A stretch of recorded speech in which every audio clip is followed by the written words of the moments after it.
Welcome to today's Lions Pride Sports broadcast of Lockhart Lion Sports. Brought to you by our main sponsor, Recon Athlete. Lions Pride Sports broadcast is also sponsored by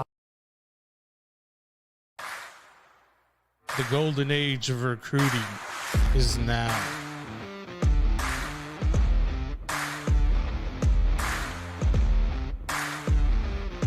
Welcome to Recon Athlete. Changing Faces Barbershop has been serving the Lockhart and surrounding communities since 2009. Head barber and owner Lex Jennings and staff pride themselves on being a hip urban barbershop. For shaves, not only do we hit you with our Precessional Andis trimmers, we offer a close shave and edge up with a straight razor. If you're really wanting to be pampered, let us give you one of our famous hot towel shaves. For cuts, Changing Face barbers are all top of their class and are able to pull off any style, whether it's a mohawk, classic cut, fade, taper, or design. We pride ourselves on our talent, our drive, and want to give our clients the best experience available. For all styles, from the newest trends to old school cuts, our barbers here at Changing Faces have the skills to transform your look and feel. With over 10 years of combined experience, our barbers are on the cutting edge of the barber world. Come by one of our two locations, 2000 West San Antonio Street in Lockhart, Texas, and 900 Bug Lane, Suite 115 in San Marcos, Texas. Or go to our website at cfbarbershop.com.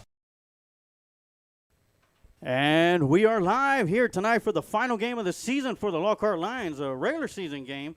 Of course, Lockhart Lions will miss the playoffs for the second straight year in a row, as we're going to be facing against Boerne champion Chargers, who come in tonight's contest, heading off to the playoffs for, I want to say, about I think it's the 22nd year in a row, if I'm correct. Lockhart comes into tonight's action 0-4 in district play, 2-7 overall, while the Boerne champion Chargers are in second place with 3-1 district, 3-1 in district, 7-2 overall.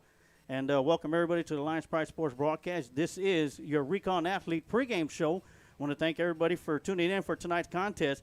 And of course, I want to send a special shout out to special guests. Well, right now, let's get with the crew. I got me myself as a play-by-play guy, and all set to my left side as soon as I get that camera set up over here. We're having a little difficulty, but trust me, all set to my left side is TD Tom Dunn, and who's going to be doing the color commentary, as well as Coach Galvez, the coach. He's our football analyst for tonight's game, and alongside, in between the coach and TD, is a voice that y'all familiar hearing for the last I want to say 5 years or so. A blast from the past. A blast from the past, who's joining us in the booth tonight, and that's the voice of the Lion Country Sports Broadcast Network. And Scott Smith. How's it going, Scott? Good, thank you. I appreciate you guys letting me come in and come out of retirement for the last game of the regular season. And I've listened to you guys all season long calling the games, and I think you guys have done a fantastic job. I'm just glad to be part of the crew tonight. Well, it's great to have you here in the booth with us for sure. Oh, yeah. Of course, you and I were a part of the broadcast booth when it was just me and the Rock and Rev, and when you came in, you know, I talked to Rev, and I told him, I said, where's this guy from? He said, well, he's from Kansas. I'm like, Kansas? Now, when y'all broadcasted together, they still wore leather helmets, right? That's right. That is correct. They're not real sure of how to play the actual game of football up there in Kansas. Now, basketball is another story, but, yeah, they're a little behind in football. Well, it's hard when your field's covered in snow by this time of year. That is true. I watched a video the other day. It was a game being played out in Idaho, and from the beginning of the game to halftime, they had 14 inches of snow, and they didn't blink. They didn't change anything. They just kept right on playing. Well, tonight's going to be an exciting night here at Lions Field. As I mentioned, it's going to be the last night for Lockhart Lion football, and then we're going to be heading off to the football season. And once again, I'll be covering Lady Lions and Lockhart Lion basketball throughout the season. We'll get a broadcast schedule set out here pretty soon within the next week or so. And but tonight is all about football. This is going to be the last night for the Lockhart Lion seniors to play on this field. Of course, we may have a couple of them that's going to be heading off to play in college and stuff. And for most of the seniors, this will be their final football game as a Lockhart Lion, or practically for the rest of their life. But something that they're going to be able to take hold for for a long time. And Scott, you've been around these young men a lot. What has been the big surprise for you this season for Lockhart Lions? And we're talking for football here? Or Yes, sir. Yes, sir. Yes, Okay, sir. I figured that's what gear you were in. So I've actually been impressed. I was just sitting here. You guys were telling me about the sophomore who's been injured for a while. He's back in uniform tonight. And when I saw him, I thought it was an NFL football player. I mean, that kid is huge. But, you know, you expected the running backs to do their thing, and those guys have done their – the guy who surprised me, though, I knew he was a great athlete. But when I found out who the quarterback was going to be this year, I was like, wow, that'll be something because I've never seen him quarterback before. And I think he's done a fantastic job for the Lions. Yeah, Ashton Dickens has done an outstanding job as a sophomore at that. And, of course, we remember one sophomore that started for the Lockhart Lions was Jackie Edwards Jr., and we had him on, and he was very impressed. I think he was on for homecoming night. He was. And he was very impressed on how Ashton Dickens has been able to handle himself as a starting quarterback for the Lockhart Lions. As a sophomore, of course, Jackie was a sophomore himself. He took over after Nick Sanchez got injured. But Jackie Edwards took over as soon as the district started playing. Ashton Dickens took over since the season started, and he's done a wonderful job throughout the season, and has great compliments in the backfield. Of course, with Sean McKinney and coming off of late, Travion Hopkins. Unfortunately, he's not going to be able to play tonight. But and Joseph Duran, Duran has done an outstanding job coming out of the backfield too. And you know, he like Coach said, he's nothing but elbows and knee pads. And once he sneaks out of that backfield to get into the passing route, you know, Dickens will find him all day long. I'll tell you, it's a bittersweet thing having the last game of the year. I love this time of year. We finally got us some football weather, but, you know, there's some of these seniors who, man, I hate that I don't get to watch them keep playing. It just kills me, you know, because I feel like some of them reached their potential, but I feel like some of them had, you know, maybe a lot more that they could have showed us, and hopefully we will get to see some of them play again on the next level. But that's what I'll be looking for tonight, to see these seniors. And, you know, I'll just be in my heart pushing for every senior out there to make a big play, make a big tackle, break for a touchdown, and to basically to make that memory that's going to last forever, because it's got to. And that's one thing, you know, it's kind of a cliche. The coaches always say, oh, the last game of the year, leave it all out there, you know, don't hold nothing back. You know, I like to think that these boys do that every time they come out here. But at the same time, you'd love to see them make a memory tonight that will last a lifetime. Oh yeah, and speaking of memory, Scott, you spent plenty of years calling Lockhart Line football. Of course, you and I started off with once again, as I mentioned, Randy Fry as the Three Amigos, and then after Randy left, it was just you and I, the diabetic duo. That's right. And man, we called a lot of games together. What's one of the biggest memories that you'll take away from calling Lockhart Line football, besides being sitting next to the Sarge? Well, you know, honestly, to be honest, it would have been It's tonight, isn't it? Yes, exactly. Exactly. So the season that DeQuan Ellison was a senior, it was like 4 years the ago. last 5 games of the year, it was like he was on John Madden easy mode, as I think he racked up over 1,000 yards in the last 5 games and scored an ungodly amount of touchdowns. But it was almost like it was too easy for him. Who was our homecoming opponent this year? It was LaGrange. So maybe it wasn't LaGrange, but one of the teams we played earlier this year during that season, and it was homecoming that year, Quan Ellison had over 400 yards in that game and like 5 touchdowns, and 4 of which were in the second half. That was an incredible game. Well, he was just, I mean, he's electric. He was maybe 125 pounds soaking wet. Yeah. But by the time he got through the line, because he ran up the middle all the time, by the time they realized, oh, that little guy's got the ball, there was no catching him.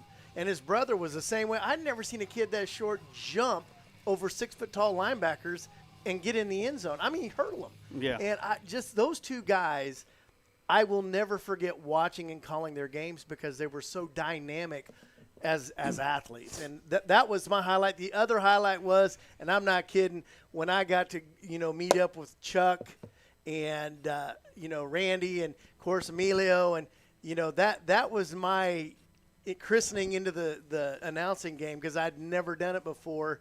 And I look back and I had 5 great years, and I'm looking forward to working with Big Daddy Media and Chuck Licata again. So, again, Lockhart football, it doesn't matter what the score is. These guys don't give up, and they're going to play hard and play to the end. And like you guys said, you've seen these seniors play all year.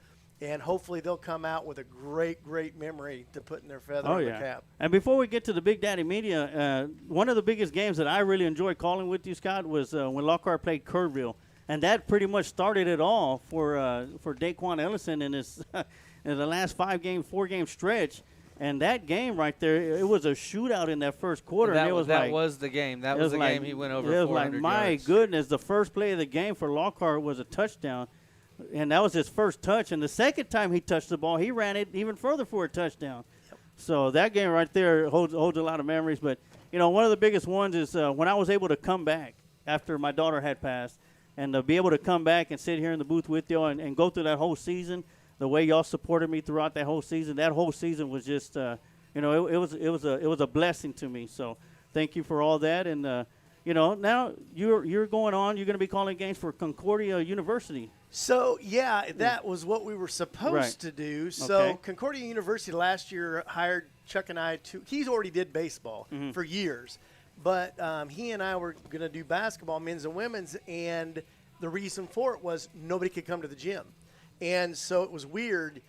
You can hear us, and it was just there was nobody there, and it was so quiet, and you're just like, oh, my gosh. It's kind of like when baseball started, and it was really weird without the crowd noise. And so, anyways, they decided this year they were going to go ahead and let the crowd back into the stadiums and whatnot. So they had no need for us this year. Mm-hmm. So I'm not calling anything but Concordia University baseball now. I'm going to cover a lot of the Friday games, whereas Chuck Licata will cover the Saturday games. Yes. And then I will also in the spring for Big Daddy Media be covering a lot of softball for Dripping Springs High School.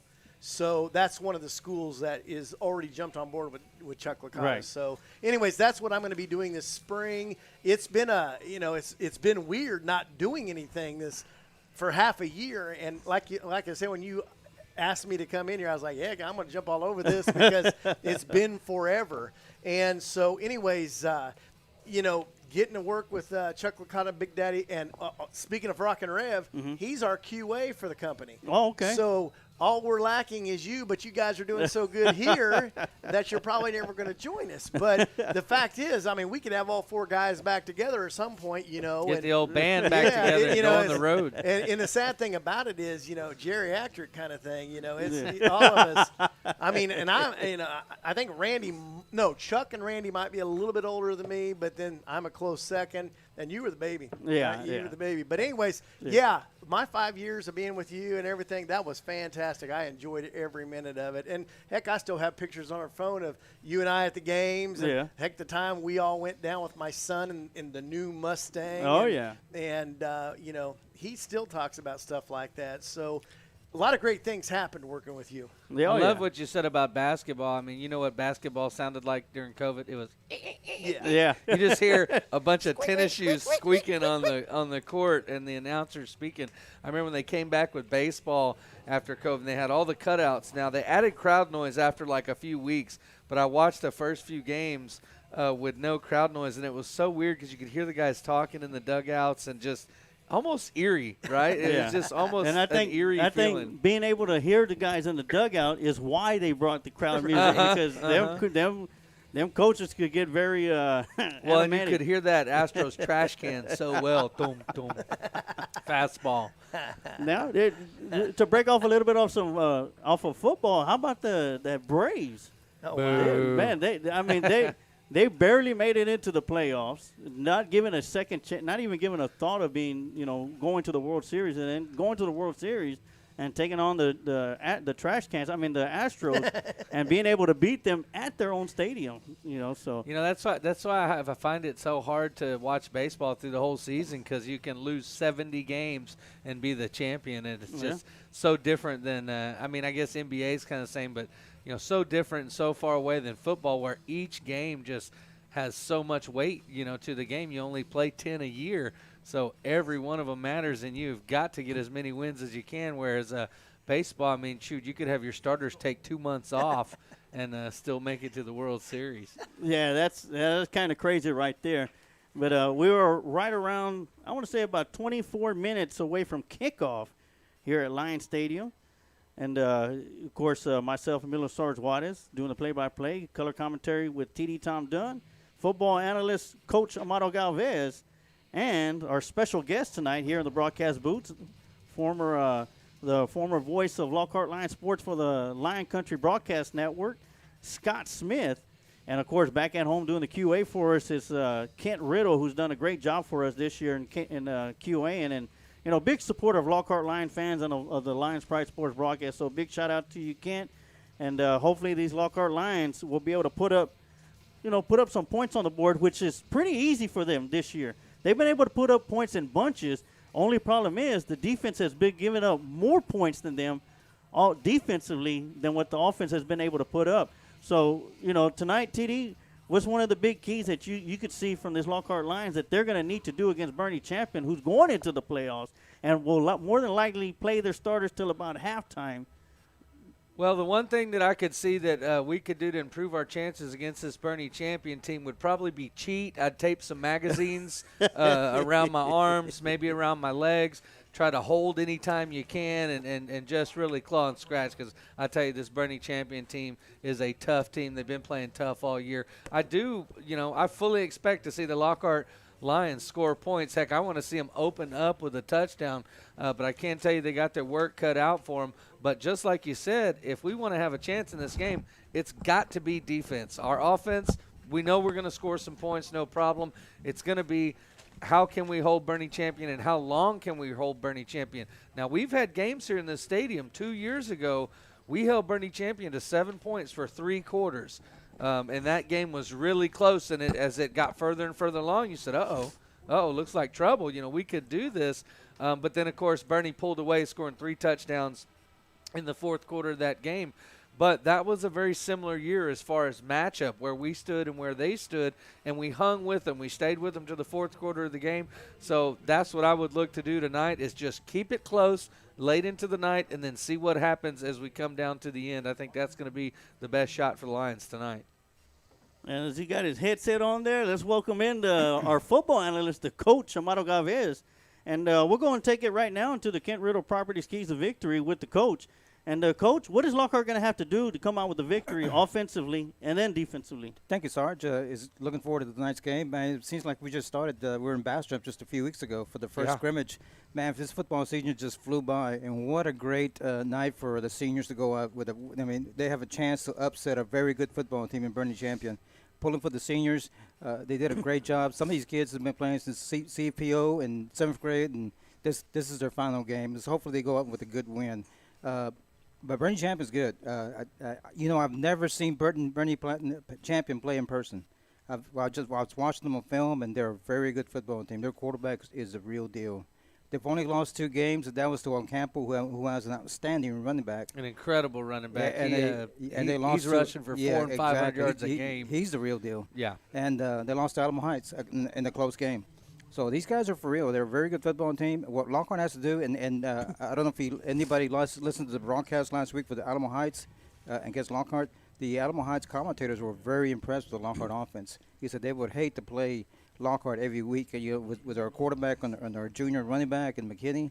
He said we have a great offense, and we're going to put some points on the board. The only thing is our defense has to step up and put a stop to Boerne Champion and to stay in this ball game. Well, we've seen some shootouts this year, Coach. So you never know. And like we saw it against Tivy when they came in here, and the same with LaGrange as well. It's almost first to score or last to hold the ball in a lot of these games. And if you could just come up with one stop here or there, it can be all the difference in the world. And it seems like Lockhart's going to be losing a couple of starters also, so the other guys are going to have to step up. Some junior or sophomores are going to have to step up and take their place.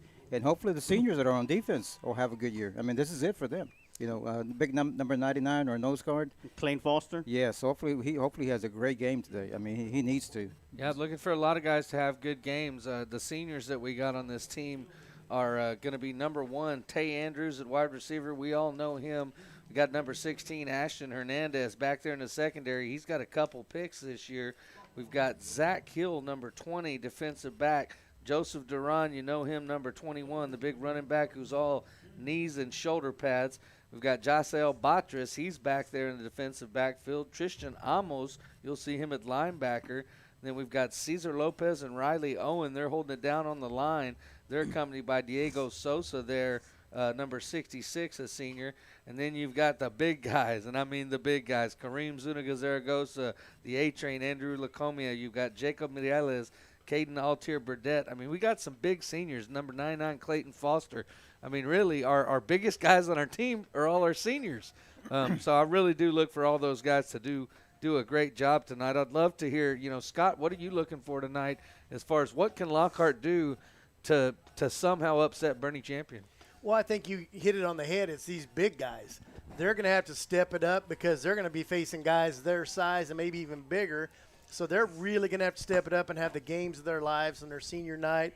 And the other thing is, I know Tay Andrews does the Tay Andrews thing, but we almost need to see the Tay Jerry Rice Andrews tonight. Yes. I mean, he has to have a huge night because we're going to run the ball well, but we need to offset it with some long passes to Tay to kind of make them honest. And defensively, it's like you said, they almost kind of sometimes remind me of the Kansas City Chiefs. They can score with anybody, but are they going to stop the guys? And that's where it's going to be big tonight. That defensive line has got to make some damage up front and see if they can't put a stop on the Boerne Champion offense. Yeah, and the biggest thing that the Lockhart Lions have to face defensively, offense, I'm not too worried about them. They're able to move the ball down the field and put some points on the board against anybody.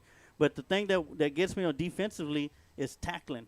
Tackling has been the biggest issue so far this year for the Lockhart Lions defense, or else we could be looking at a 7-2 season instead of a 2-7 season. Yes, sir. So, it's one of those things to where which Lockhart Lions defense team is going to come out tonight. Offense, I'm not worried about it. We got so much firepower on the offense. If we got one offensive weapon that's not producing, we still got about 2 or 3 more that's back there that's able to step up and pick up the load. But defensively, they're all going to have to come together as a unit and either do a whole bunch of gang tackling or, make those tackles out in the open that they've been missing throughout the season. Of course, we've had a couple of games where they've done an outstanding job tackling as they did against Davenport.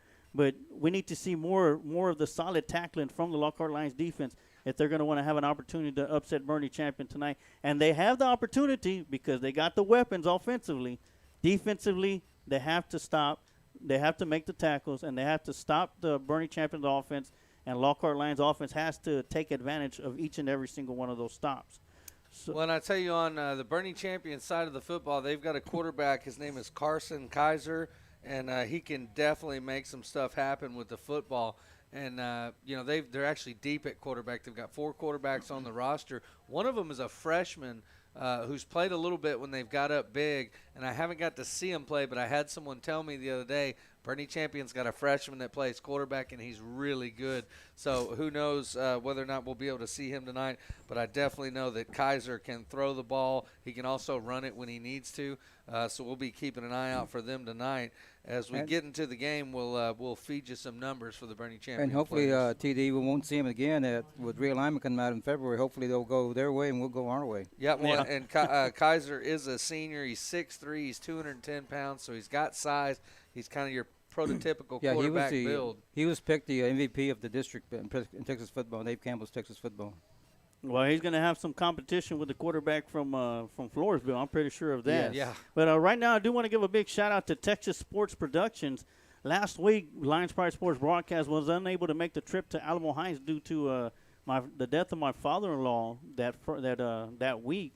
And so we were unable to broadcast Friday night's game, but I got in contact with Texas Sports Productions, and they were more than grateful, more than happy to send me all their information so I could share it with you Lockhart Lion fans so y'all could sit there. Y'all be able to watch the football game and not have to miss anything. So, and I know it was a difficult time that we were going through, but I wanted to make sure that each and every single Lockhart Lion fan had an opportunity to watch the Lions play, even if Lions Pride Sports Broadcast was not there to broadcast the game live and in person.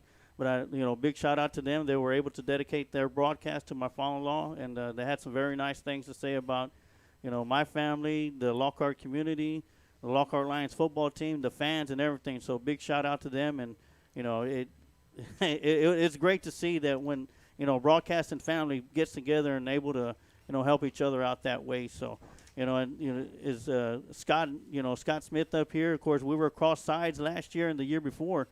But we were always there for each other, and whenever you needed a roster, I was there. When I needed a roster, you were there. It's just the way it is, and that's that's something that you can't take away right there. So, and that's why tonight's final game for Lockhart, I wanted to bring Scott in, have him have one last hurrah for the Lockhart Lions. And I was fine with that until Scott said Dripping Springs. Yeah. And after what they've done to us the last couple of years, well, and to mention that it's called professional courtesy. Yes, I bet they Scott got good Smith is truly a professional. Yes, he is. Yes, he is. And Sarge, I'd like to give a shout out to the Luling Eagles. If they win tonight, they're in the playoffs. All right. So we got. I talked to Eric the other night. As a matter of fact, last night on the way back from the JV game, and I'll talk a little bit more about that. And we talked about it. I told him we're going to have an Eagles watch party. Yes. And who's Luling playing tonight, Coach? Do you know? Comfort. Comfort's a tough team, but I hear that I heard people talking earlier in the week. They said they think they have a chance to beat Comfort. Yeah. Eric told me that a couple weeks ago. Can you imagine how far they've come? And that coach for the Luling Eagles, Nate Langford. Yeah. Excellent job. He's mine, although he didn't win very many games. But he's my nomination for Coach of the Year. Well, and I tell you, I saw something really cool that he did last weekend. We were out at CFPO, and he was one of the guys out there running the chains for the CFPO game. So TD, I thought that was pretty cool. He took his coaching staff to support the little guys. Did he? When they were asking for volunteers for the chains, he said, "Come on, guys, let's step up." He grabbed the chains and got his coordinators to do the other two chains. And I mean, those kids are going to play junior high football for him next year. Oh, yeah. Because they love him to death. And also, a big shout-out to Eric Lugo. He did a great job this year, right, Sarge? The first year he's been videotaping and doing the play-by-play. And, I mean, he had his hands full every Friday night. Oh, yeah. But excellent job by that crew of Brad Wright and the other young man. Greg Tracy. Yes, sir. And I think Greg's wife is the one that works the camera. Yeah. And I had I was lucky to join him for a broadcast. And, man, Eric works – he's nonstop. I don't think he ever sits down the whole game. Yeah. Excellent job, and good luck to the Luling Eagles. And also, Sergeant, like I told you earlier, the superintendent, Mr. Estrada, is up for an award, and he's at Texas State right now, getting an award for the great job that he's done as a superintendent. And congratulations, Mr. Estrada, for all you do for the kids of Lockhart and for the community and for the staff. And we're very proud of you and wish you all the luck. And tomorrow at halftime, in case you're at the Texas State game, they're going to introduce him and honor him at halftime. So good luck. Congratulations, Mr. Strada. And I was telling Sarge, I started subbing this year, this week at the Lockhart High School. And who would I run into but Mr. Strada? He actually chased me down and said, Coach, thank you for being here. Thank you for helping the kids here at the Lockhart High School. And I said, hey, I just I wasn't expecting the big congratulations with the superintendent, but thank you for doing that. It made me feel very good. Oh, yeah. Big congratulations to Mr. Estrada. Like you said, done a wonderful job these last 3 years, especially when COVID kicked off. It was one of those things that snuck up on everybody. But Mr. Estrada grabbed his staff together, and they did an outstanding job to finish out that season or that year and to start the next year. And then to be where we're at here today, and every award that he gets, it's well earned. It's definitely well earned. So, and he's definitely doing it for the students and for the staff. Speaking of where we're at today, we are 11 minutes out from kickoff here at Lions Field. We're waiting for the teams to come out of their respective tunnels. I think Bernie Champion, that must be some kind of demented unicorn. No, it's a charger, whatever that is. Like TD mentioned, we got about 10 minutes, 50 seconds left to go here in the Recon Athlete pregame show. Of course, with myself, Miller Stars Juarez, TD Tom Dunn, the coach Amado Galvez, and our special broadcast guest for tonight, Scott Smith.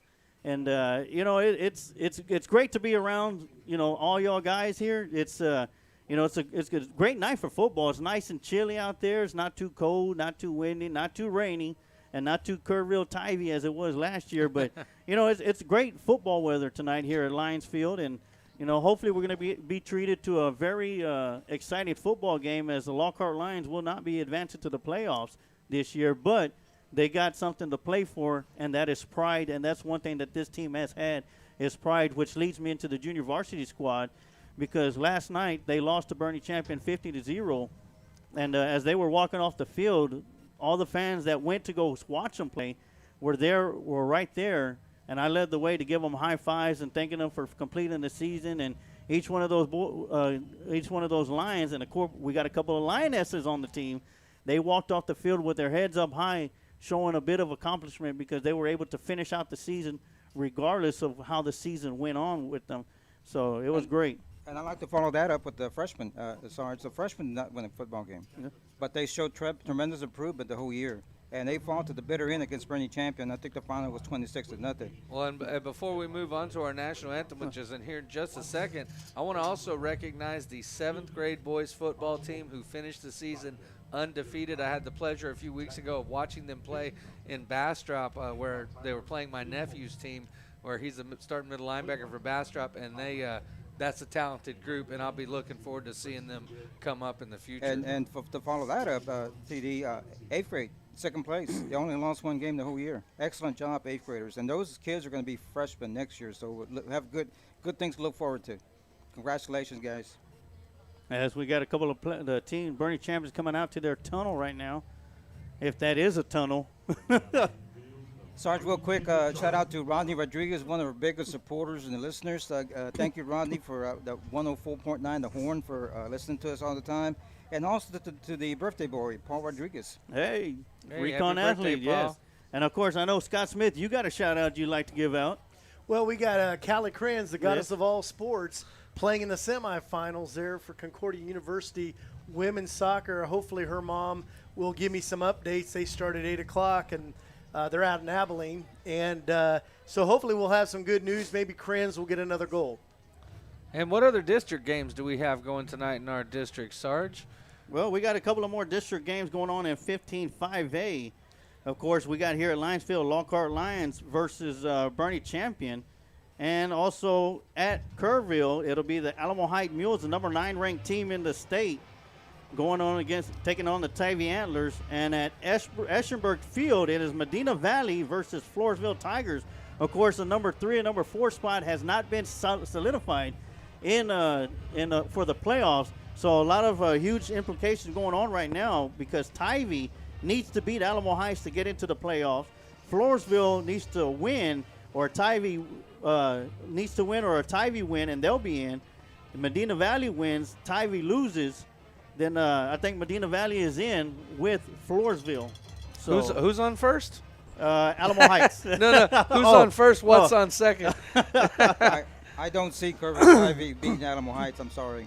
Yeah, Alamo Heights is definitely a tough they're team. different animal. Level. Even though they locked up the district championship last week against the Lions, they're going to want to finish off this season with a win as a Lockhart Lions. And Alamo Heights plays El Couch Elsa next Friday night in San Antonio. Well, hey, Sarge, I just wanted to give a shout out because of all the guys in the old band. You brought him up, and I totally brain farted it. Kent the Riddler. Kent Riddler, hey, buddy. He was part of the band as well, so it's good having him on with us as well. I'm glad to be working with him for one more game. Oh, yeah, he's done an outstanding job for us this year and a big supporter. Of course, a big shout-out to the Lounge Sports Bar who's showcasing tonight's football game live at the Lounge for those fans that don't want to sit at home by themselves and want to get together with a group of Lion fans and enjoy a great night at the Lounge Sports Bar watching Lockhart. Let's call it like it is. It's the fans who like to drink beer and watch their games. And I'll be joining you folks after the game this evening for a cold one. Keep one ready for me. Are you sure, TD? I thought they were drinking Dr. Peppers or well, something like that. there's some Dr. Pepper. All right. As we get ready to shut down our mic, turn on the crowd mic, and get ready for the national anthem. And we'll be right back. Air Force Junior ROTC.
All right, we're back here on the Lions Pride Sports broadcast. We got about almost 4 minutes left to go here in the Recon Athlete pregame show as we're going to be getting ready set for the last football game of the season for the Lockhart Lions and these Lockhart Lions seniors. And once again, my name is Emilio Sarge Waters, bringing you all the live play-by-play action with TD Tom Dunn, with color commentary, football analyst, the coach, Amado Galvez, and our special broadcast member up here tonight, Scott Smith. And, gentlemen, any predictions for tonight? Before I give a prediction, I want to say great job to the Lockhart Lions senior choir there. They've done a great job giving us the national anthem all year long, and there's just something different about hearing it sing live versus them playing the song. Right. So great job to those guys and gals who give us the national anthem each week. You asked for a prediction. I'm gonna pass the buck on that one on to my left. Well, I'm gonna be that guy that most people are gonna laugh at tonight, but I'm gonna say that we're gonna see about 35-33 Lockhart. Hey. That's what I'm talking about. Yes. Coach? I just expect to see a good ball game. I think the seniors are going to leave it on the field. Well, that's one way to do it. Well, I gave my prediction when I got in the van, when I got in the car on the way over here, and I told my son, so you know what? Tonight's the night. Lockhart, 59. Boerne Champion, 49. Well, I can tell you, I think if Lockhart does pull it out, it will be a shootout for sure. Because that's the kind of games we've been in this year, and I can guarantee that Boerne Champion's not going to, their offense isn't going to lay down. They're going to put some points up. So, like I said earlier, what I look for is Lockhart, keep it close. Just keep it close, get deep into the game, and then who knows, at the end, maybe one of our guys in the secondary, Haseo Batres, maybe Ashton Hernandez, maybe one of those guys makes something happen late in the game that can turn the tide and get that momentum in Lockhart's favor. This is a momentum game. It always has been when we play these guys. And, the last one I remember, don't know why I can't remember last year's game, but the one, that's because we didn't play it. That's why. We Boerne did not Champion play game, right. Yeah. But the last Boerne Champion game I saw was here. It was a slow-paced game. Like I said, it was 7-7 all the way into the fourth quarter where they pulled ahead. Man, I'd love to see something like that tonight, but I think it's going to be a shootout. As right now for the Lockhart Lions, we got Tay Andrews, senior Tay Andrews, captain, 31, Deontay Jackson, number 55, Riley Owen. And they got a couple of special honorary captains for the Lions out there. And it looks like Boerne Champion has won the coin toss and has elected to receive. The Lions will be defending the north end zone while the Chargers will be defending the south end zone. Of course, Lockhart Lions going to be in the white bottoms with the maroon tops, black helmets. And for Boerne Champion, those captains for you were Brandon Knocker, number 28, and then you had number 1, Ryan Brandon, and then I think I also saw number 89 out there. And they don't have an 89 on the roster, so I'm seeing things. But got you 2 of the 4. All right. Right now, I want to give a big shout-out to the crew, the film crew for the Lockhart Lions varsity football team. Just because they don't suit up and put uniforms on and set out there and take it on the field, these guys are out here, these ladies and gentlemen are out here in the elements and in the production room giving you all the beautiful views of the camera angles that we have. And I want to give a big shout-out to them. We got a couple of seniors in there. We got Ryan Melby, who's the director. He's a senior. Osgood Carlson, he's a camera supervisor and replay, also a senior. Knox Garner, Jalen Elizondo, both seniors there in graphics. Feliciano Lopez Flores, he's a senior cameraman. John Sugru, Jr., he's a cameraman, as well as Ryan Peterson, who's a junior, and he's a cameraman also. So big shout-out to them. Of course, Mr. I forget his name, but I'll get it to you here in a little bit. But the teacher that helps them out and gets them out here and prepared. This is all run by the students.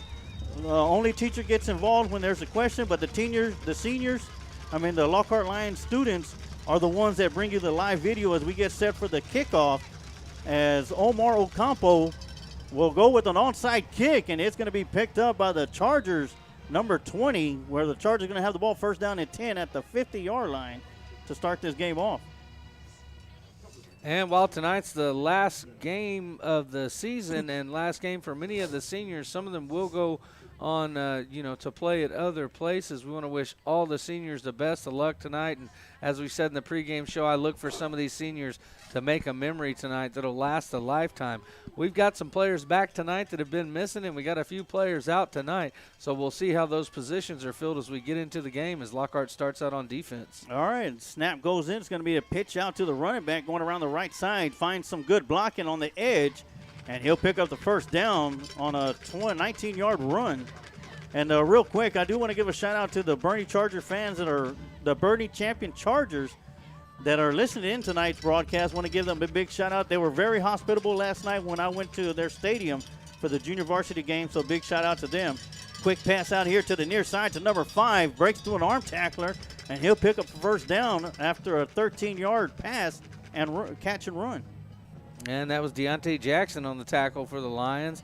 Boerne Champion moving the chains here. 4 plays, 2 first downs. No huddle offense, 2 receivers up top. Quarterback drops back. Left-hander swings it out to the near side. It's going to be driven out of bounds by number 12, Daniel Morales, who's a senior for the Lions. And that left-handed quarterback for Boerne Champion, we talked about him at the beginning. That's going to be number 7, Carson Kaiser. He's been there a couple years. He's heard us a few times. Matter of fact, I think he started as a sophomore. Yes, sir. Inside, fakes the inside handoff, throw out to the far side. Great blocking on the edge and diving for the pylon and into the end zone. It's a Champion Charger touchdown. And Kaiser shows his arm strength off early. That throw from the left hash to the far right sideline, and he put some zip on it, and they secured it and ran it in, and that's going to be 6 for Boerne Champion. Not how the Lockhart Lions wanted to start this game. Great job blocking downfield by the wide receivers. As the Chargers going to be going for the extra point try. Snap is back, the hold is down, the kick is up, and it is good. And that'll do it here in the Johnny Badron's record service first quarter. Champion Chargers 7, Lockhart Lions 0. We're going to keep it right here. And Scott, if Kaiser sounds familiar, it's because he's the son of the head football coach. And not only that, but he had an older brother a couple of years back that was quarterback for the Chargers. And he was a right-hander, Yes. but it seems like, different arm, same results. Yes, and I'm sitting here, when I first heard you guys talking about Kaiser, I thought the kid is still in high school, but now I see it's his younger brother. Been there for years. Let me check that kid's birth certificate. Hopefully he doesn't have another one coming up. Good gosh, Yeah. that family's talented. Yeah, it's incredible how some families are just seem to be pools of talent. And we've had our pool of talent with the Ellison brothers out Yeah. here, so We need some more. yeah. All right, Deontay Jackson's going to be back deep. This week, Lockhart sending 3 guys deep. You've got Deontay Jackson, you've got Sean McKinney, and can't see who the third man is back. He's got his jersey bunched up, hiding his number from us. Number 31, McKinney, did a great job last week on kickoff returns against Alamo Heights. And we're still waiting for McKinney to bring one up, and it's going to be a pooch kick. It's going to be caught right around the 27-yard line. That's going to be brought upfield down to the 34, where the Lions are going to take over first down and 10. Looked like that was Hasel Batris who fielded that one for the Lions. Yeah. Brought the ball, like you said, out to the 35-yard line. We'll see if the Lions can answer back. They're certainly going to have to. All right, here it is. The sophomore, Ashton Dickens, last game of the year as a sophomore for the Lions, and he brings his team out. Of course, Boerne Champion took all of 3 plays, and we've seen Lockhart score quickly, and we've seen them take their time scoring. We'll see what's going to happen on this drive. And that's going to be a jet sweep to Sean McKinney coming around the near side. Stiffs arm the defender before he runs out of bounds right around the 38-yard line. Lockhart showed some new wrinkles last week against Alamo Heights. Hopefully they'll do it again tonight. It was mainly to get McKinney in the open field with the football. And that was number 10, senior Brendan Holland, forcing McKinney out of bounds on the near side. And this time a handoff to McKinney going around the left side. And he'll get right back to the line of scrimmage, and that'll bring up third down and 7. Boerne Champion staying in the 3-man front. Well, I noticed on that very first play, watching number 10 run McKinney to the sidelines, he is the senior 5'9", 170 safety for Boerne Champion. He can run. He's got some wheels on him because McKinney had the angle on him, and he somehow caught up to him. So definitely some speed on this Boerne Champion team on the defensive side of the ball. See the senior Joseph Duran, who's the jack of all trades on the offensive line is going to be a quarterback keeper to Ashton Dickens, and he'll get a couple of yards before he's finally brought down, and that'll bring up 4th down and 5. And not an easy guy to bring down, but he was able to get brought down by a couple of Chargers. Looks like he might have stumbled when he was trying to cut away. And we'll see Ocampo come in to boot the ball for Lockhart. A little bit of wind here, going slightly left to right. We'll see if that helps him out. We've seen Ocampo boom a couple of them. Yeah, he's standing at his own 28-yard line. He'll take a nice little step up to it. Beautiful spiral. It's going to be fair catch. And that'll be caught at the 29-yard line where the Chargers are going to take over 1st and 10. So, you know, we saw that onside kick in the beginning of the game. I definitely get it against a team like Boerne. You got to kind of pull out something, right? You got to have some kind of wrinkle, but they definitely made Lockhart pay for that good field position. This time, Boerne will be starting inside their own 30 with the ball at the 25-yard line. So not as short of a field to go. Maybe Lockhart can put something together here on defense and get a stop. Expect to see no huddle again. Is Kaiser still in there? Great talent they have at Boerne Champion. Time to be an inside handoff to the running back, and Deontay Jackson will be there for the stop after a 2-yard gain.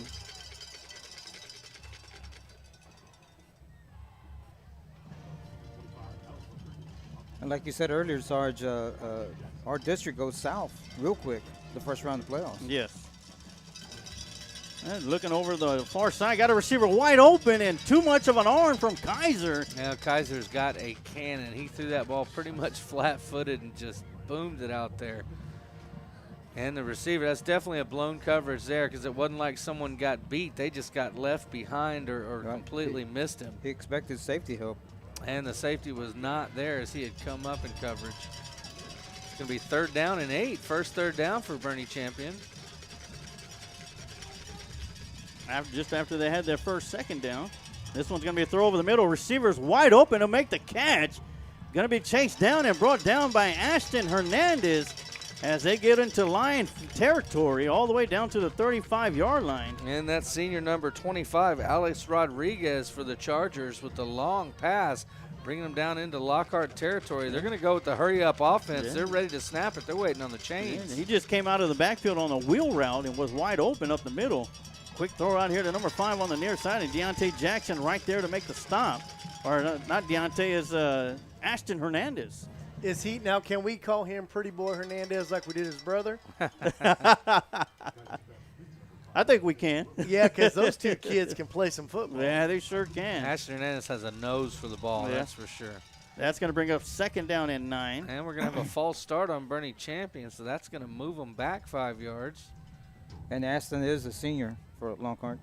Yeah, one of those seniors we talked about earlier. They came up big against the Victoria West Warriors Sure in game did. number 1 that gave the Lockhart Lions the first victory of the year. Intercepted the ball in the end zone.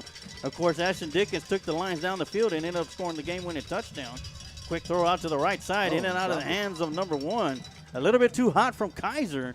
So something I notice here is Lockhart's secondary giving a lot of room to the Boerne Champion receivers.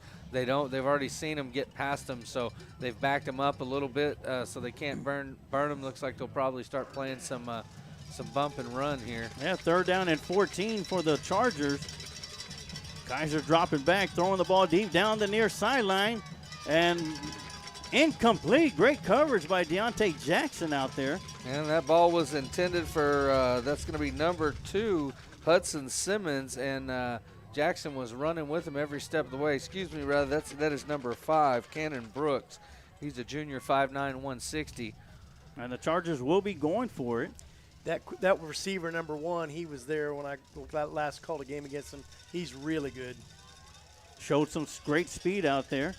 Kaiser fakes the handoff, drops back, got pressure in front of him, rolling around to his left side, having to throw the ball away. And that one's going to be almost intercepted.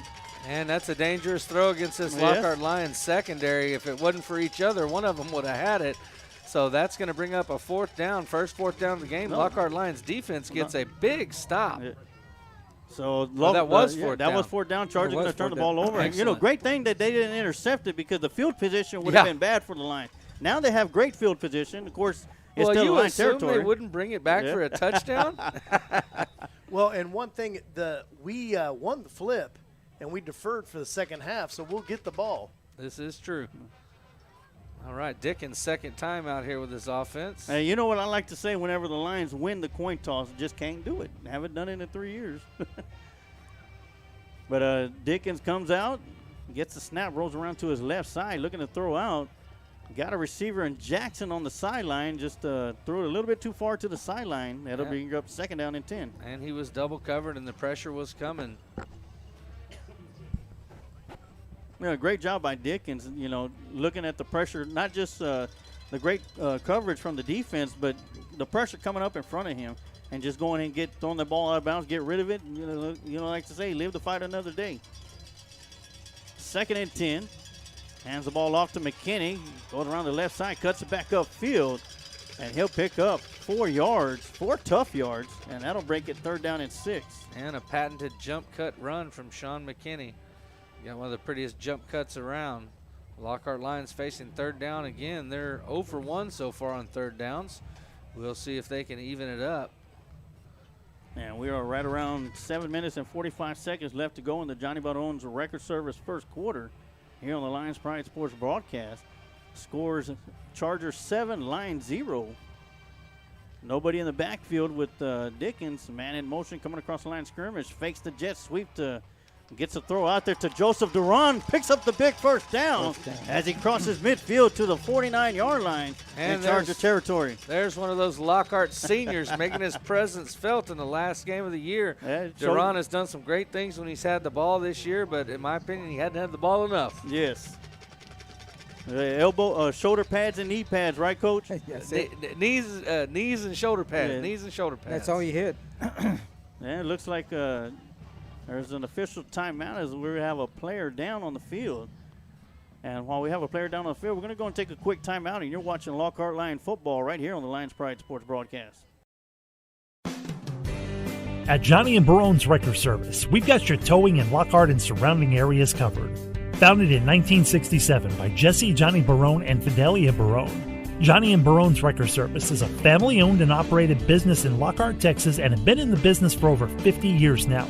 That means we've got the experience that it takes to be the best. Johnny and Barone's Wrecker Service provides wrecker and towing service 24 hours a day, 365 days a year, with a bilingual staff of dispatchers, drivers, office staff, and managers who provide excellent and friendly customer service. Johnny and Barone's Wrecker Service will treat you like you're part of the family, ready to assist you when you need it. Our friendly, experienced staff will get you and your vehicle where you need to go safely. Come by and visit us at 1400 South Commerce Street in Lockhart, Texas, or call us at 512-668-4840. Johnny and Barone's Wrecker Service. We're committed to providing a service you can be proud of. All right, and we are back after the injury timeout. Young man was able to walk off the field underneath his own power, so that's always good. First down and 10 for the Lions. This one's going to be a handoff to Deontay Jackson coming out of the backfield, and he'll speed his way around the edge to pick up 4 yards. They're going to give him 3 yards, so that'll bring up second down and 7. I was just watching the defense here. If we did some misdirection or some kind of reverse, we might be able to pop it because they're over pursuing big time on the backside. I tell you, they have a wonderful backside draw. Yes, that they run to Sean McKinney. Just that. And I definitely look to see him use that today as it's been successful. And Deontay Jackson with the handoff going around the left side. He gets the edge, but he's going to be ran out of bounds just shy of the first down. This time he'll pick up 4 more yards, and that'll bring up third down and 3. And this is one of the things the Lions need to do. They need to control the ball, especially with Bernie Champion being able to score at any time. Yeah, let's if Lockhart can control the clock, score, and do what they've done this past drive on defense, they'll be in great shape going into the latter parts of the game. Yeah, because you definitely don't want Bernie Champion to control the football. Well, and I'll tell you one thing that I see. They do have their one-on-one covering Tay Andrews. That's number 29 for Bernie Champion that's on him. And that ball's going to be fumbled in the backfield. Looks like miscommunication. And Bernie Champion's going to recover the fumble. First turnover of the game for both teams. And they'll take over 1st down and 10 at the Lion 44-yard line. And that's the one drawback to the jet sweep and the jet sweep motion in the tosses is it's a lot of moving and a lot can go wrong, and it did right there for the Lockhart Lions as they were doing well. Now they've turned it over to Boerne Champion. Get the ball back. Yep, defense did their job last time with a big stop. They're going to need to do it again. As Kaiser rolls around to his left side, got the receiver, number 1, wide open. Makes a great move on the edge before it's finally swung out of bounds by Deontay Jackson. And it'll be another And first Scott down. talked about that receiver number 1. That's going to be their senior, Ryan Brandon. He's 6 foot tall, 175 pounds. So he's got a little bit of size to him. Got to get set. Lockhart wasn't set on defense. And great job by Quavon Reese to get out there and poke that ball out the hands of the receiver. Oh, no. Lockhart player threw a punch. And there's always the second guy that gets caught. Yep, it was because Yeah. he got one and then he gave it back. And then looking at the replay, that might be the old heave-ho right there. And that's fortunate because I think he's a senior. Yes. We'll see what the call is from the ref. They're only talking to the Boerne Champion side. Dead ball. Personal foul. Lockhart. First 2 Oh, okay. on both okay. teams. Goes both ways. Yeah, so for once they don't just catch the second guy, they caught the guy that He initiated caught the first it. guy that came and head-butted him, and that's why our player took a swing.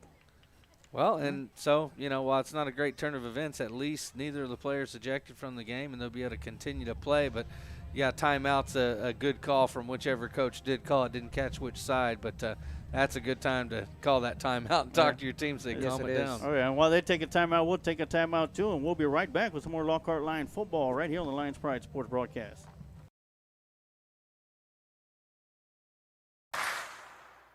The golden age of recruiting is now.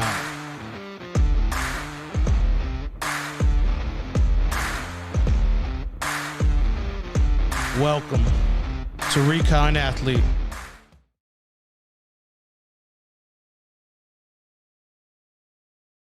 The Lounge Sports Bar, located at 211 East Market Street, just off of downtown Lockhart. The right place to have a great time with friends and enjoy the game on our big screen TVs. We have a large bar lounge, allowing for many people to crowd around and cheer on your favorite team. The Lounge Sports Bar, open 7 days a week starting at 11 a.m.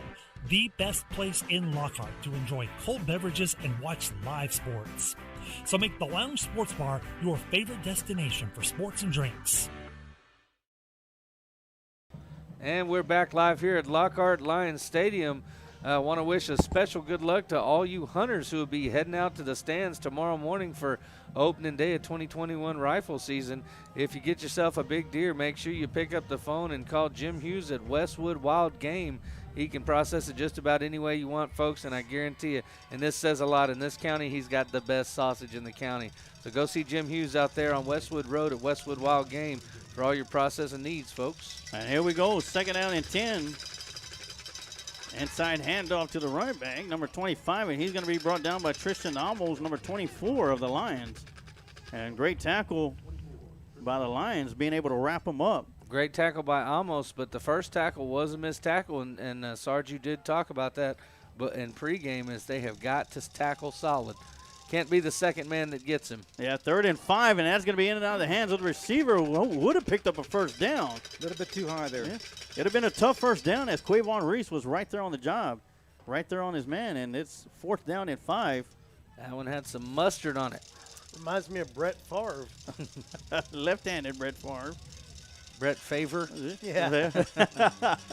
He does have that quick release as a Brett Favre does. Tall and lanky like a Michael Vick, though. All right, 4th down and 5. Kaiser drops back. Got pressure coming from his front side. Throws over the middle. Wide open, number 1, into the end zone for another Charger touchdown. And great patience shown there by Kaiser. Just kind of sitting back in the pocket, couple pump fakes, just moving his feet around a little bit and gives him his line gives him time to find that open receiver over the middle and sting the Lockhart Lions for another 6 points. And that's what I was about to say. The offensive line did a great job making their blocks and gave Kaiser more than enough time. I think I could throw touchdowns with, that kind of time. Maybe they won't be 30-yarders, but. And snap is back, holds it down, the kick is up, and it is good. So with that extra point, it is Boerne Champion 14, Lockhart Lions 0, with 5:36 left to go here in the Johnny Barron's record service first quarter. We're going to take a quick timeout, and we'll be right back with some more Lockhart Lion football right here on the Lions Pride Sports broadcast. Head on down to Commerce Cafe at the corner of Commerce and Market Street in the heart of historic downtown Lockhart for a meal that'll make the whole family happy. Wash down our Statesman-approved chicken fried steak with an old-fashioned root beer float. Keeping healthy? Grab a peach salad and roasted chicken. We can't wait to see y'all at Commerce Cafe at the corner of Commerce and Market Street in the heart of historic downtown Lockhart.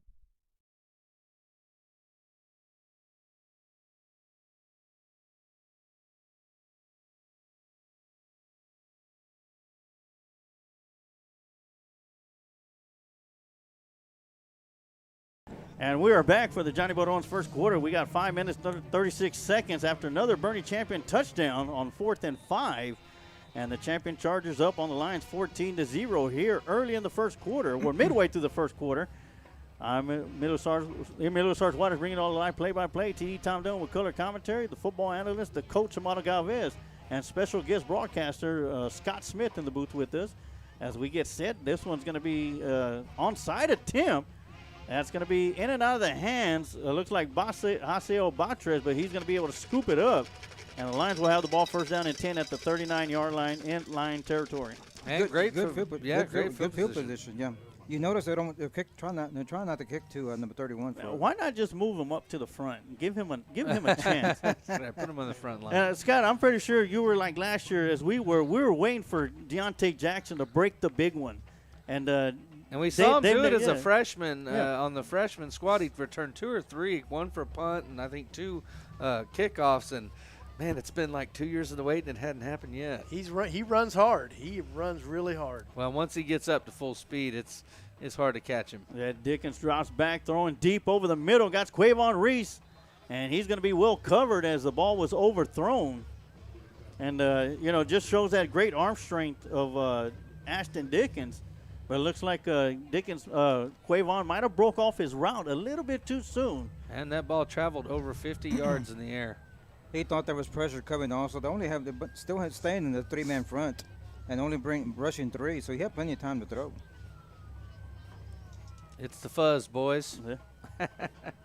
Hey, where'd Scott go? All right, makes the inside handoff to Jackson, and Ashton Dickens takes it himself up the middle, off to the left side, and he'll pick up 8 yards, and that'll bring up 3rd down and 2. And 3rd and very manageable for the Lions. It's good to see them getting some pickups on 1st and 2nd down and putting themselves in a manageable situation for 3rd. Got to get the first down here. It's going to be a big first down coming up. Offsides and a free play, but they're going to blow the whistle as the offensive line was touched. So with the 5-yard penalty, that'll give the Lions an automatic first down. Boy, you could see Dickens' eyes light up from up here when they jumped offside. He was like, that's a 7-step drop. I'm going back. He was getting ready to heave it for Tay Andrews, but he didn't get the chance. I see that Lockhart has a grizzly bear standing down here on the sidelines, and Brady Stevenson. Oh, yeah. How they get that uniform on that bear, I do not know. And Brady Stevens only a sophomore. He's been a key part of the offensive line for the Lockhart Lions. And not only that, he's going to be a fantastic center for the Lockhart Lions basketball squad. As all right, McKinney gets a swing pass coming around the near side before he finally gets pushed out of bounds. Right around the 26-yard line for a big first down. And first explosive play for the night for the Lions as that one goes just over 20 yards. Good for 22 yards for McKinney. Great run out there. There's 2 things we always look for. McKinney is a fantastic run or a catch and throw, catch and run, and when his helmet's going to pop off again. Yeah. That's right. That's right. At least once a game. Or lose his footing. Yeah. Well, he seems to have shored up the footing here in the second half of the season on this turf. So a quick pass over the middle to Jackson, and it was a little bit behind him, and a little high. If Dickens would have caught him at stride, he'd have been into the end zone. But then again, he probably threw it where he needed to throw the ball. It's just that is that Deontay is so fast, he ran right past it. They both want that one back for sure because that was going to go for 7 for the Lions. And I like the play design, getting the fast receiver on a real short release across the middle. Got underneath the linebackers there. Great route. All right, Dickens with the snap, looking to throw again. Throws it deep into the corner to Tay Andrews. Tay Andrews coming back, and he'll make the catch for the touchdown. I tell you what, folks, we are going to rename that corner Tay's Corner because when he gets down there, it is trouble. And just like that, Lockhart Lions cut the lead in half and start pulling in these Boerne Champion Chargers. What do you think, Scott? Can the Lions manage to break that Bronco tonight? I think so. Like I said, 35-33. He called I'm it. standing by it. He called it at the beginning of the game. I know you talked about earlier, he has to have a good game. This has been his last game. This is the tape that most colleges look at, the last game of the season. So he has to put on a good performance. And he's already got offers, but you know he'd love to get a few more. Well, right now, there are probably very few D1 schools looking at him. But if he has a good game tonight, puts a good tape out there, I guarantee you his offers will pick up. And he's got some great highlight film, not just from this year, but last year alone. Most of those highlights are down in that corner. Yeah, that's why they said we're going to name that Tay's Corner. Hey, real quick, Yes. they changed from the Lion Country because they, of course, followed me all the time. But Clarence and Roberta Smith are out there with their 2 ugly dogs listening to this show tonight. Oh, they're not mangy no more? No, they're just ugly. All right. I want to thank y'all for tuning in and watching tonight's broadcast.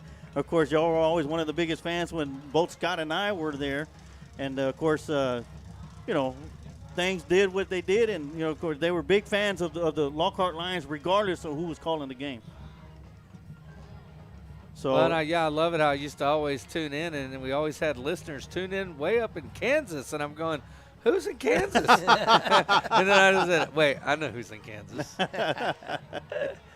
That's why I say I'm always real glad that my number one fan watches, and that's my mom. oh, yeah. Same Number thing, one same fan here. and last fan, you're just my fan. Yeah. And after the kickoff, we'll get a quick rundown of district scores as Ocampo is going to be coming in. Of course, we're familiar with Ocampo's last name, Scott. He's the younger brother of Juan Ocampo, Mr. Automatic. And Ocampo gets a high kick. It's going to be caught around the 21 off the fingertips by number 1, and he's going to have a couple of spin moves, breaks a couple of arm tackles before it's finally brought down, and the Chargers going to take over first down and 10. He almost at the muffed 34. that one. 30, Almost. Yeah. Speaking of families with some talent, I know they're not running backs, but the Ocampo family have been fantastic kickers, special team type players. Oh, they have, and Juan Ocampo's doing it big in college right now at TOU. And And we saw the younger brother here earlier this year boom an 85-yard punt, so that was one of the best punts that we've seen all year. And that wasn't that it rolled that far either. I mean, it went a solid 65 in the air.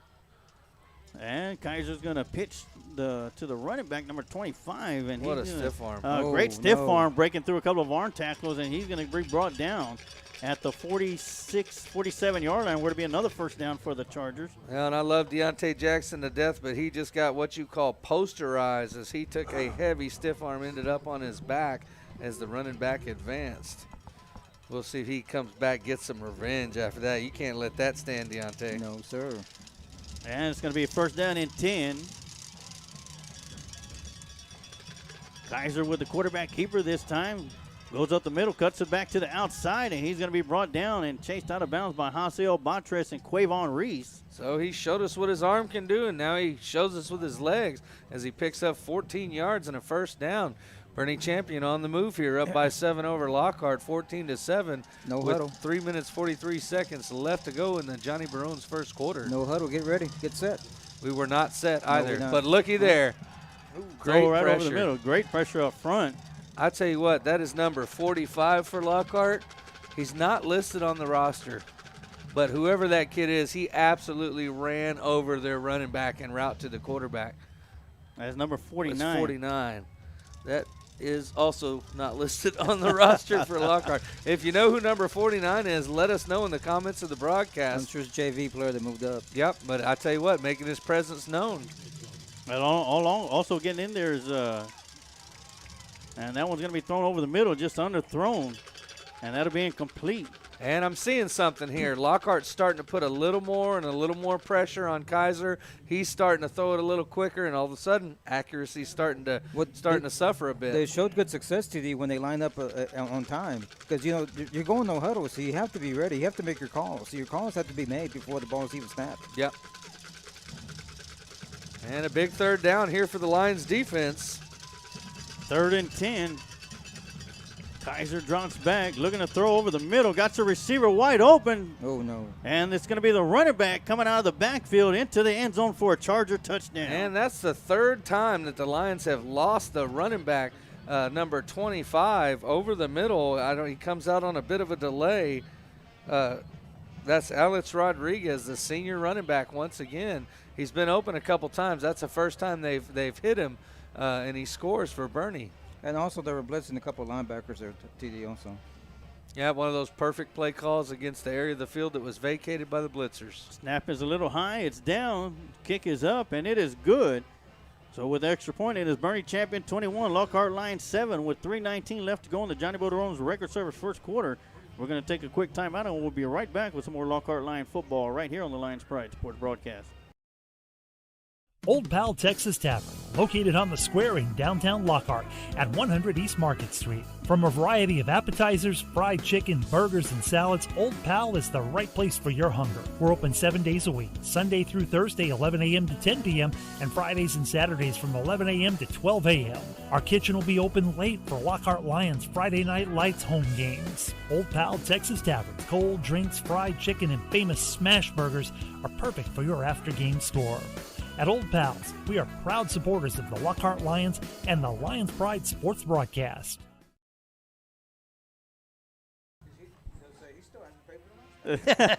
And we were back here at Lions Field as the Boerne champion Chargers had added 7 more points to the scoreboard, 21-7 over the Lockhart Lions. Of course, other district games going on, taking place right now at Tybee. It is Alamo Heights 3 with 2:49 to go left in the first quarter, 3-0 over the Tybee Antlers. And Medina Valley and Floresville just got underway. It's 0-0 right now. 7:30 start, sorry. 7:30 start time, of course. And kick is going to be, a little pooch kick. It's going to be caught by Hostel Batres, and he's going to bring it upfield. Brings it across field. He's going to have a nice little block by Tay Andrews. Loses the football. And fortunately, it's going to go out of bounds, but it's going to remain in Lions' possession. So I've been talking to Shane Stevenson, and Big Country Tyler Stevenson's listening in tonight, watching the show. So, hey, Big Country, how's it going? Oh, he had that big throwdown that he did for us last year. Be and quiet. dunk. Tyler never dunked for me, and I'm still mad at him for that. He's a University of Texas at Dallas, right? Yes. So thank you for tuning in on tonight's broadcast. It looks like we might have had a couple of penalties out there. It got a little messy there as Lockhart fumbled the ball, went out of bounds. Tell you what, I went for a little walk, folks, and there's a factor out there that you can't feel from here in the booth and probably not on the broadcast, but that is the Boerne Champion Band. They brought a huge band with them to Lockhart. I saw them on I-10 on the way in. They had 2 buses, and I assumed it was a team, and it was all the band. And they also brought their 18-wheeler. But, yeah, Boerne Champion bringing a big band. And when I walked out there, they sure are loud. They're taking up the whole section over there, Yep. TD, have you noticed? Big band. I hope they make them pay for them seats over there. Hey, it's a good thing we're not on that side because we wouldn't have been able to do nothing with them out That's there. right. They're in our spot. Would have joined the band. And it looks like the penalty is going to be going against the Lockhart Lions. It's personal foul, unsportsmanlike penalty. So the Lockhart Lions, instead of having the ball at their own 22-yard line, is going to be put back to the 11-yard line.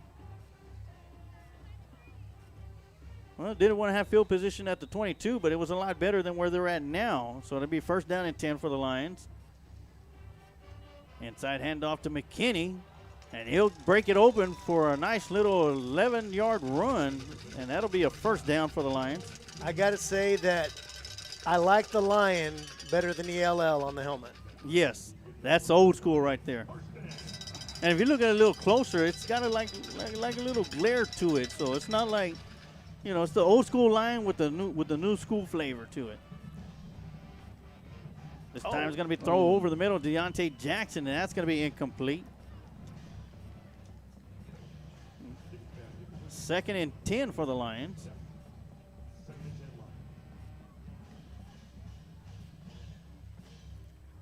So that'll bring up 2:48 left to go here in the Johnny Bodron's first quarter. Of course, want to give a big shout out to all of our sponsors. We'll be talking about them throughout the game. Dickens looked to throw it to the far side, came back to throw it to Andrews, and once again, it's going to take half the team to bring Andrews down.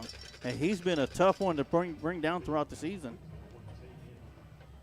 It's funny, he used to be a basketball player that was just playing football. Yeah. Now he's a football player that just plays basketball. Yes, and he's a great role player when on the basketball team.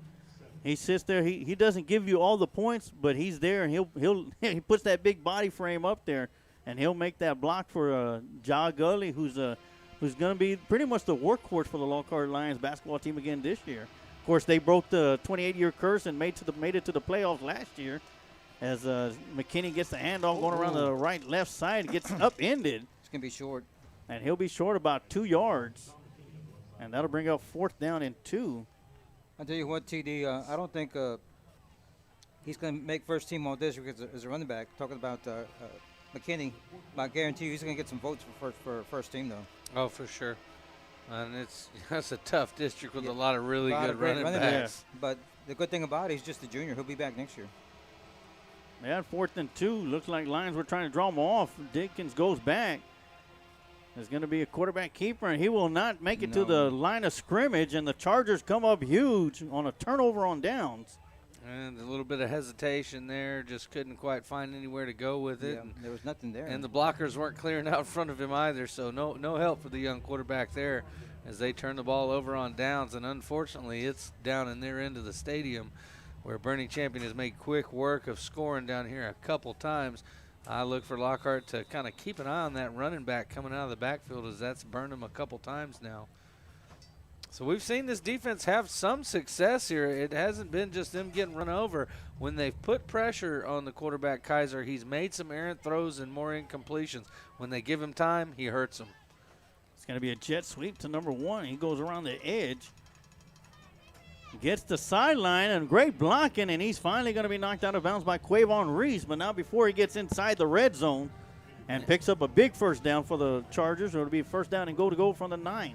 Great job by the Boerne Champion running back, number 25, sealing the edge there with a block on Deontay Jackson, allowing his receiver to get out to the sideline there.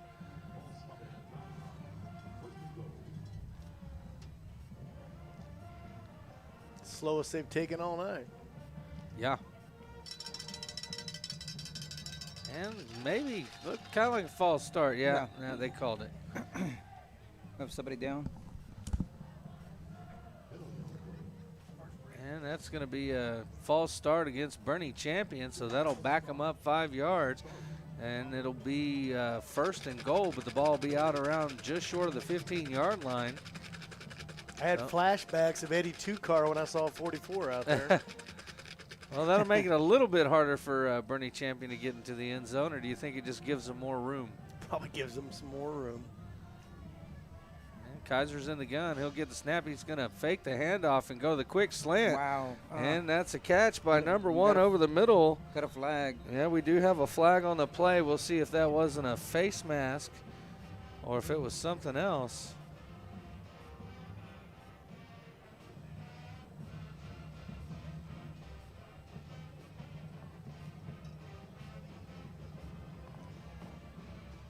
He's pointing at Boerne Champion.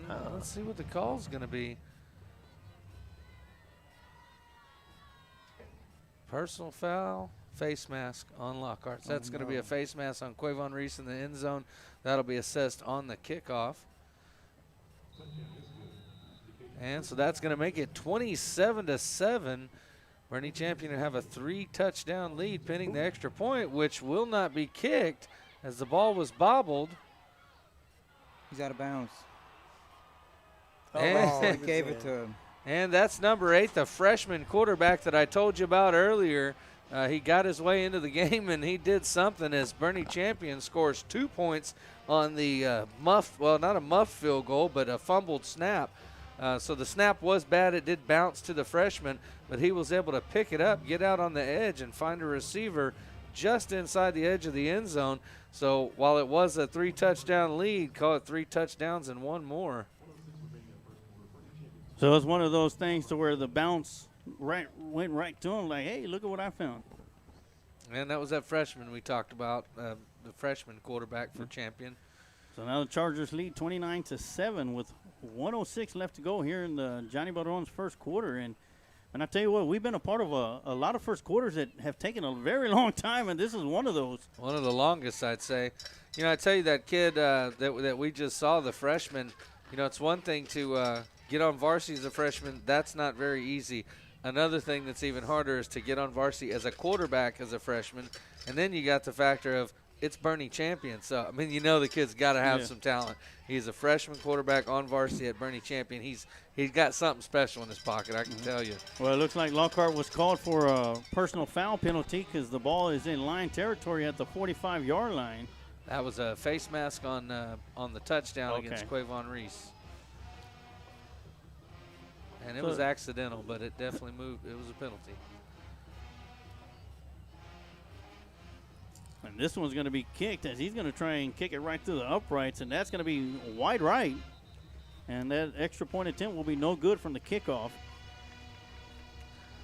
So with 1:06 left to go here in the first quarter, Lockhart Lions trailing, as you mentioned, TD, by 3 touchdowns and a 2-point conversion.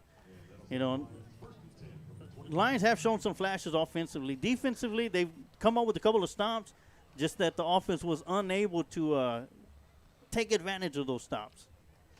Yeah, but we've seen the football on the ground a couple times as well. That ball security it's big when you're playing a team this talented. You cannot give them any extra chances, that's for sure. A handoff to Sean McKinney, hard running, coming around the near side. Takes a couple of Chargers to bring him down, but he'll pick up about 7 yards, and that'll make it second down. And yards after contact for McKinney, as always, just continues to move those feet, drive those feet, and get more and more yards after contact. And, Scott, you've seen McKinney all last year. How impressed are you with him? He's a great runner. He's not afraid of contact. He actually looks for contact. I think his future is super bright here. Who's he remind you of? We've made all kinds of comparisons. I'm just curious to. I would have to say, you guys talked about him all the time. I never saw him play. Hawkins, maybe. Yep. Hard runner like Hawkins. Yeah, Larry Zonka is what we called him. As Sean McKinney with another hard run picks up a big first down. I always said, Scott, that McKinney runs like he's 250 pounds. He does. Yeah. He really does. But then he's also got that great swerve and jump cut and kind of wiggle to him on the outside. So he's got a great combination of skills, having the hard-nosed ability to put your head down and run over a guy, but then also he can break his ankles too. Makes it really hard to be on defense against him because – you start to break down like he's going to juke you, and then he just runs you flat over. Exactly. I was lucky enough to see McKinney's dad play. Yeah? Clarence McKinney. His dad was the real deal. He was a great football player. Awesome. Oh, yeah. From what I've heard, he was an excellent baseball player as well also. And the thing about his dad, he could play any position. You could put him receiver, you put him at running back, you put him at quarterback. He was that type of athlete. Well, and Clarence McKinney comes to every one of the games, but he also tunes in Alliance Pride Sports broadcasts from time to time. He always gives me feedback on the broadcast and tells us we're doing a great job. So shout out to Clarence if you're listening tonight. So that does it for the Johnny Bodron's first quarter. We're going to take a quick timeout, and we'll be right back with more Lockhart Lion football right here on the Lions Pride Sports broadcast. Hi, I'm Richard Mendez with A1 Bail Bonds. If you find yourself in a jam, we're your plan. We'll put your feet back on the street. A1 Bail Bonds. Go Lions.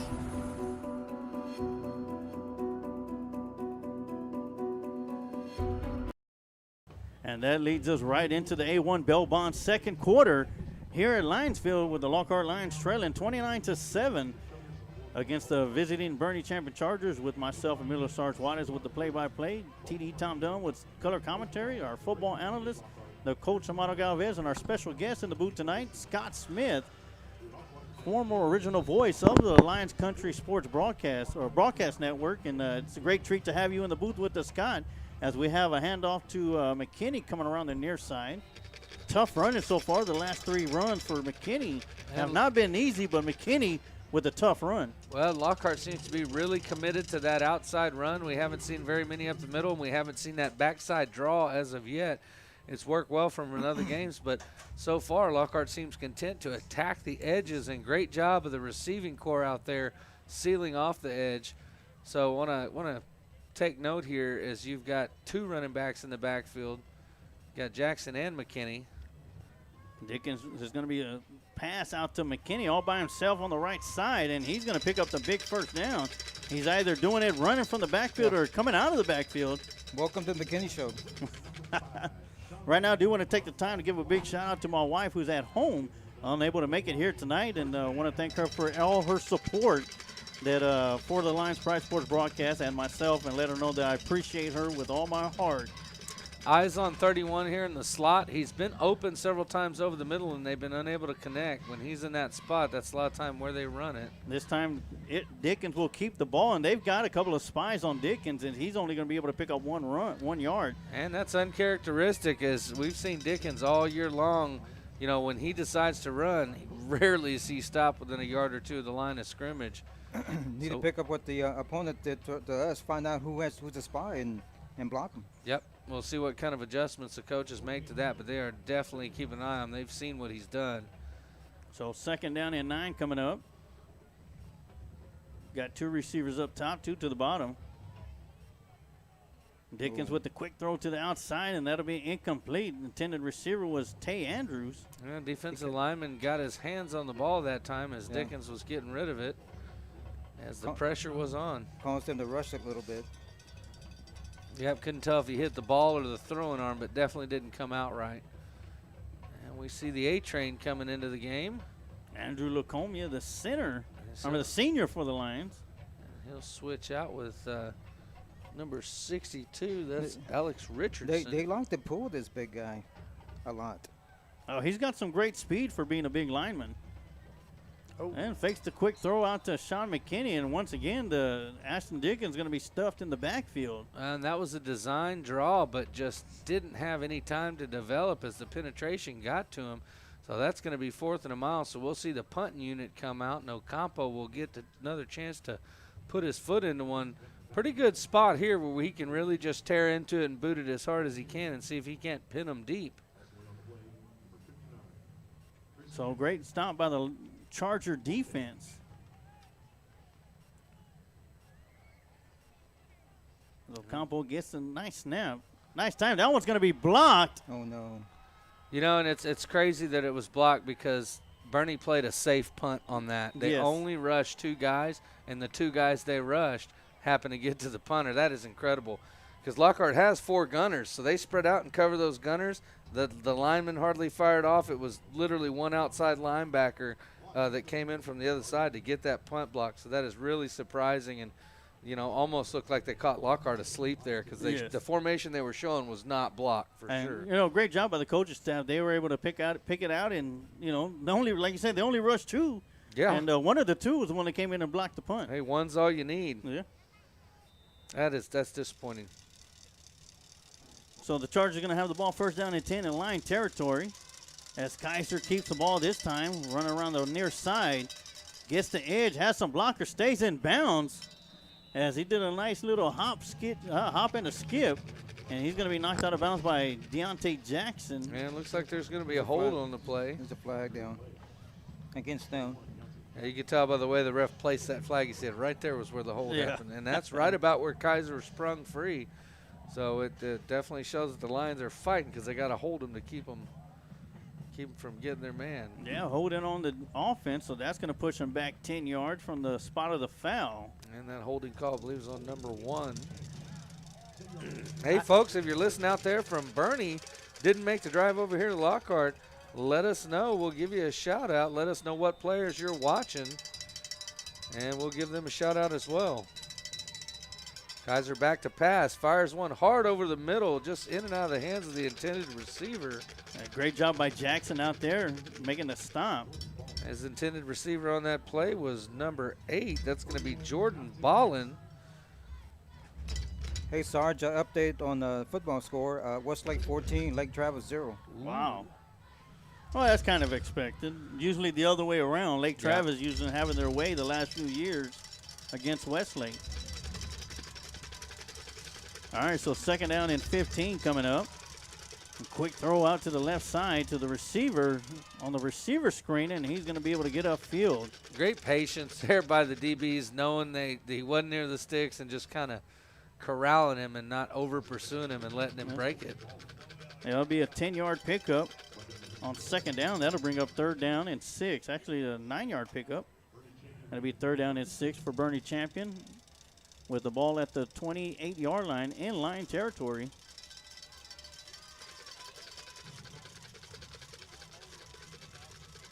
Kaiser drops back, throws over the middle, in and out of the hands of his intended receiver. Almost looked like he didn't want to catch that one. Wasn't expecting that, I guess. No?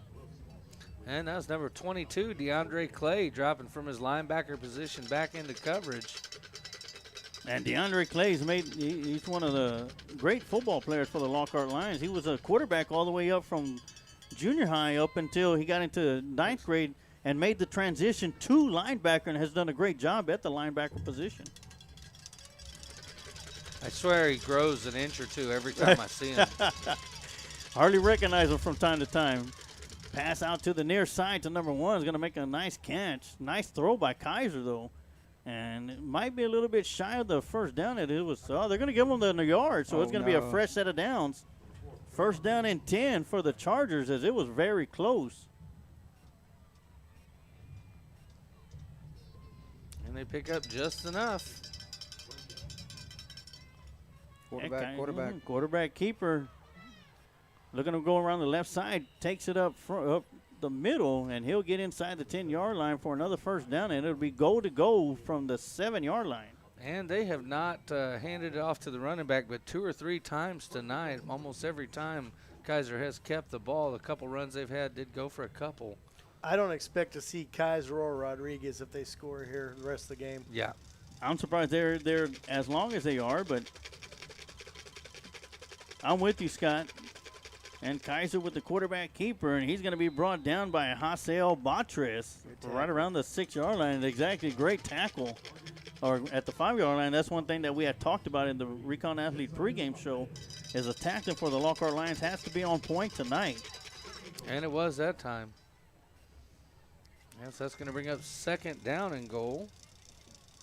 Yeah, 2nd down and goal from the 5. Got a score update. Luling is up 7-0 over Comfort down there in Luling, Texas. That pass is going to be a post pattern throw, and it'll be a touchdown for the Chargers.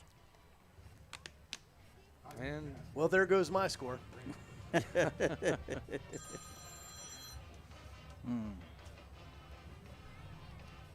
And what was that? Luling was up 7-0? yeah, Luling up on Comfort 7-0 down there in the 2nd quarter in Luling, Texas.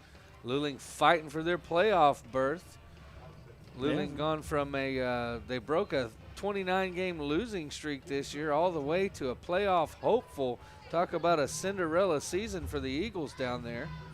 Sergeant, Eric did say that if they make the playoffs, he's going to buy us all barbecue. Hey, let's go. Did he say that? Because I will hold him right, to it. Hey, we get to pick the barbecue place, right? We don't have to go down there to that smelly city market, do we? All right, extra point is good with 7:44 left to go in the A1 Bell Bonds 2nd quarter. Boerne Champion 36, Lockhart Lions 7. We're going to take a quick time out, and we'll be right back with more Lockhart Lions football right here on the Lions Pride Sports broadcast.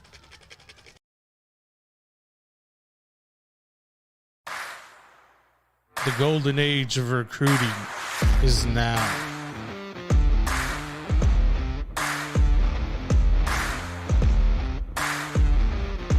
Welcome to Recon Athlete.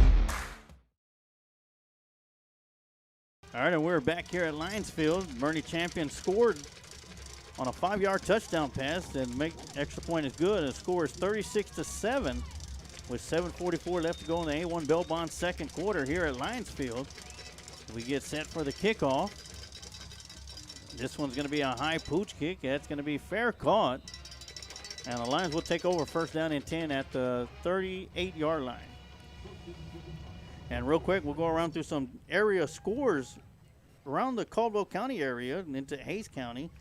Let's see. Of course, we just got an update. Luling 7, Comfort 0. Marble Falls 14, Crockett Cougars 0. That's in the first quarter. At Aikens High School, San Marcos is fighting for a playoff spot. It is 7-7 with 4:20 left to go in the first quarter. Wow. And, of course, last night Hayes played the Bowie Bulldogs and fell at Bowie 49-31. And speaking of area, our district will be a new one next year as Dickens takes the ball around the left-hand side and gets pottled up.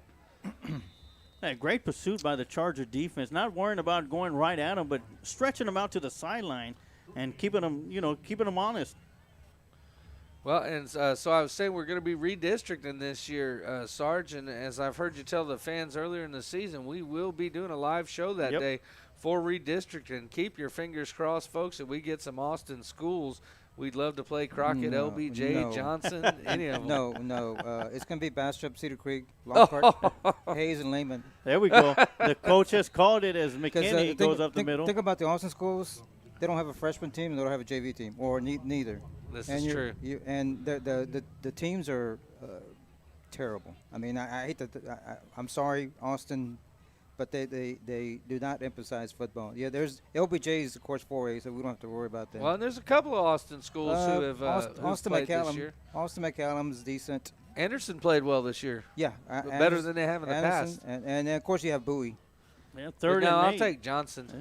Dickens with the throw over the middle. That one's going to be intercepted as the pass was intended to Daniel Morales. Wow. And that route was jumped by the cornerback, and the Lockhart Lions commit another turnover, this time by way of interception. And the champion Chargers are back in business at the Lion 42-yard line. And that's another freshman there for Bernie Champion. That's number 16, Ethan. We'll try this one. Panzardi making the interception there. That's number 16. He is a freshman listed as a wide receiver and defensive back. Great job for the young man there to pick that off. Yeah, definitely wasn't a gimme pick, that's for sure. Not bad of a throw from Dickens. It was just a great cutoff on the route by the cornerback.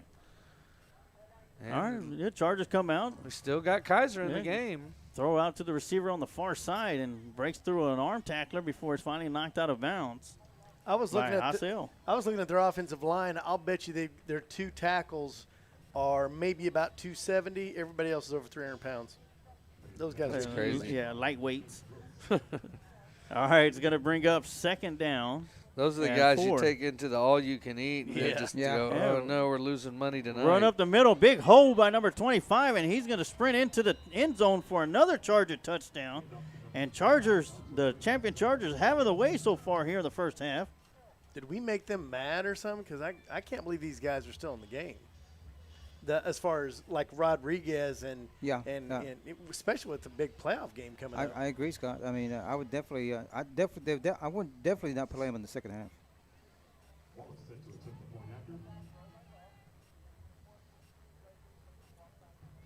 And the extra point try is good. And gentlemen, I want to give a shout out. We have Pamela McCaughlin Kaiser Webb sent us a message on the Lions Pride Sports broadcast. She's a family member of Keith Kaiser, Coach Bernie Champion. Larson is his only son. He has a daughter who attends A&M and as a freshman. But Carson is his only son. No other quarterback played a couple of years ago, like he said. My apologies. It sounded like another player that sounded like Kaiser that played a couple of years ago for Bernie Champion. But thank you for tuning in. Yeah, we appreciate you tuning in. We appreciate the information. You know, we try to do a broadcast that brings football to everybody, both sides, here and there and everywhere. We got folks listening as far away as Japan at times. Yes. And, of course, overseas through the military, as I had once did when broadcasting sports in Lockhart first came out back in 2013. I was able to listen to Lockhart Lion football all the way from Kuwait.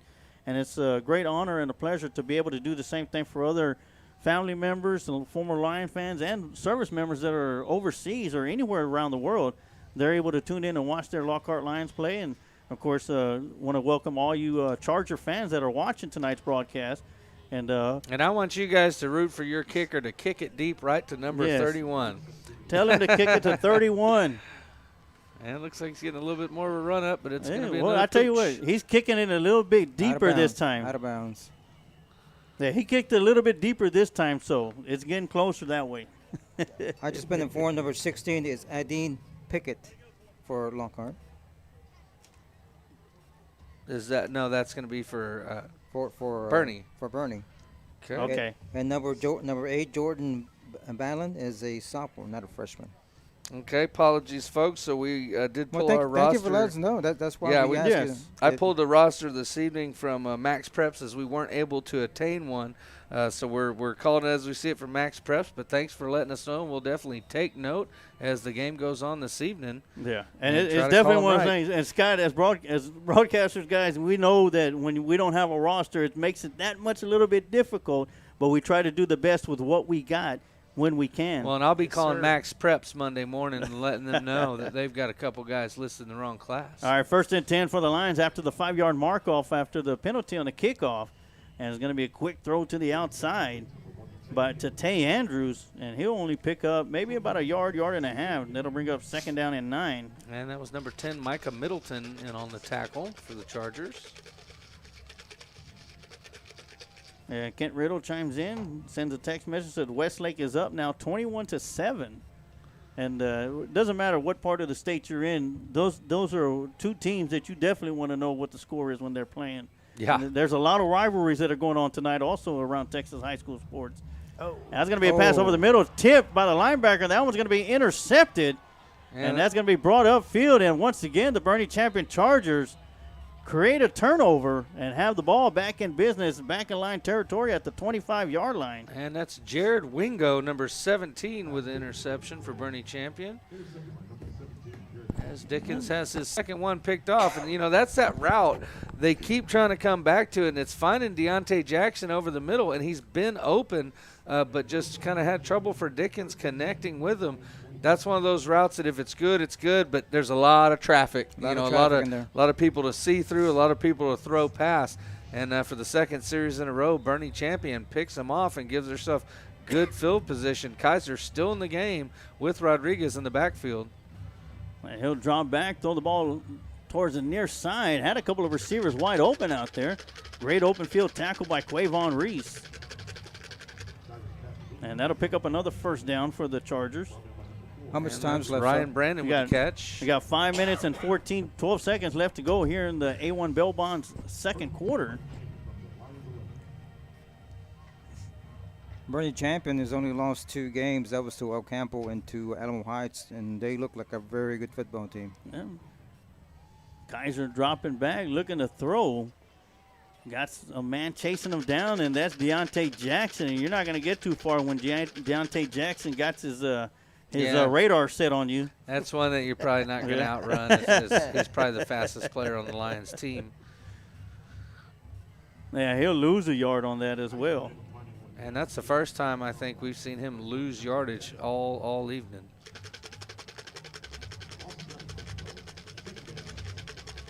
So a little shift in the backfield for the Chargers. Kaiser drops back, looking to throw down the far side, and got a receiver at the corner and inside the pylon for another Charger touchdown. That's a great awareness and a quick move by the receiver to get turned back around and get in that end zone. Great route, great awareness to come back. I knew I shouldn't have wore this blue hoodie. I just saw that. It was the one. It was the one I had in the truck, and as I was walking up, I looked down and went, "Oh no, I'm wearing Boerne champion colors." There's a Lions shirt underneath it. So the Chargers going to be kicking the extra point to try and go up 57. Snap is back to hold it down. The kick is up, and it is good. And just like that is Boerne champion 50, Lockhart Lions 7. With 4:13 left to go in the A1 Bell Bond second quarter. We're going to take a quick timeout, and we'll be right back with some more Lockhart Lion football right here on the Lions Pride Sports Broadcast. If you're looking to capture that special moment, let Adrian Gutierrez Photography capture that special moment for you. Whether it's a wedding, birthday, family photo, or any special occasion, Adrian Gutierrez Photography is the right one to turn that special moment into a memory that will last a lifetime. Adrian Gutierrez proudly supports Lockhart Lion Athletics and can be seen at many events in Lockhart, as well as at Lockhart Lions sporting events, offering his time to create special moments for the Lockhart community. You can contact Adrian Gutierrez Photography at 512-227-6794 Email adriangutierrezphotography@gmail.com or his website adriangutierrezphotography.com.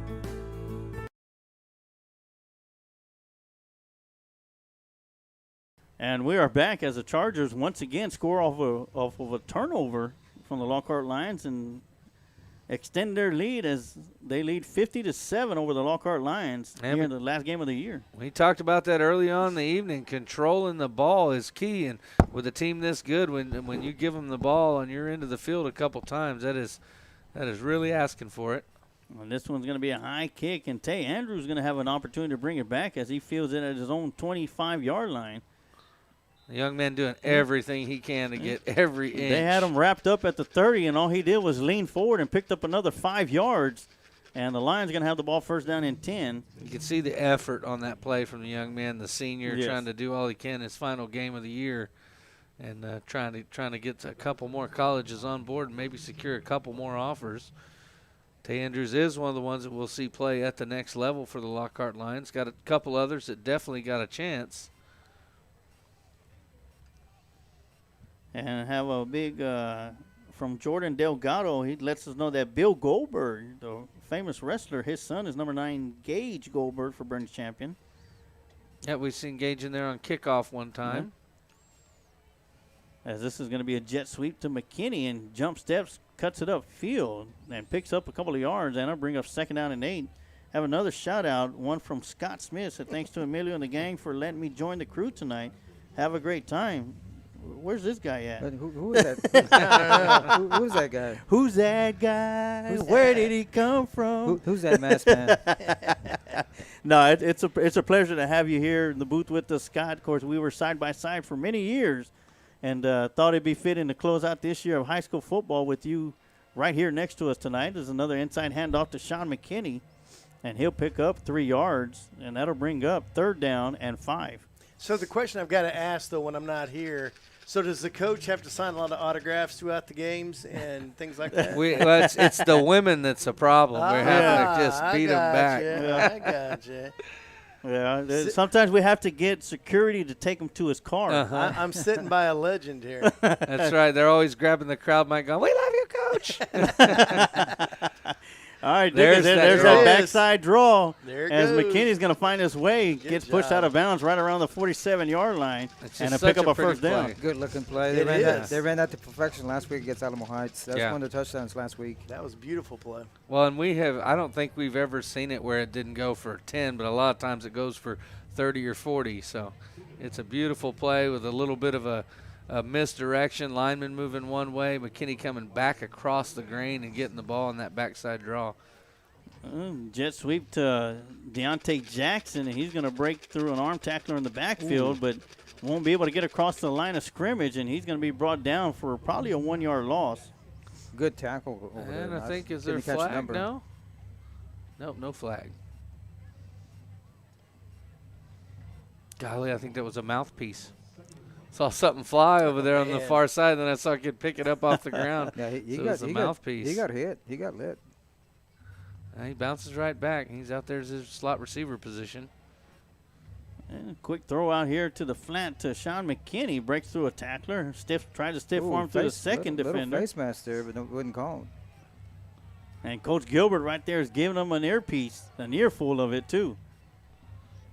And he give half a tackle on that one to Riley Owen, who accidentally smashed him. I'd like to see those two guys go head-to-head. They're both pretty big guys. So that's going to bring up third down and 18 as we're under 2 minutes here in the A1 Bell Bond second quarter. Dickens drops back. Looking to throw. Can't find nobody. Great pressure from the defensive front. And Dickens just has to throw that one away. And that'll make it fourth down and 18. Of course, I want to remind everybody at halftime, we're going to have your Kreitz Market halftime show.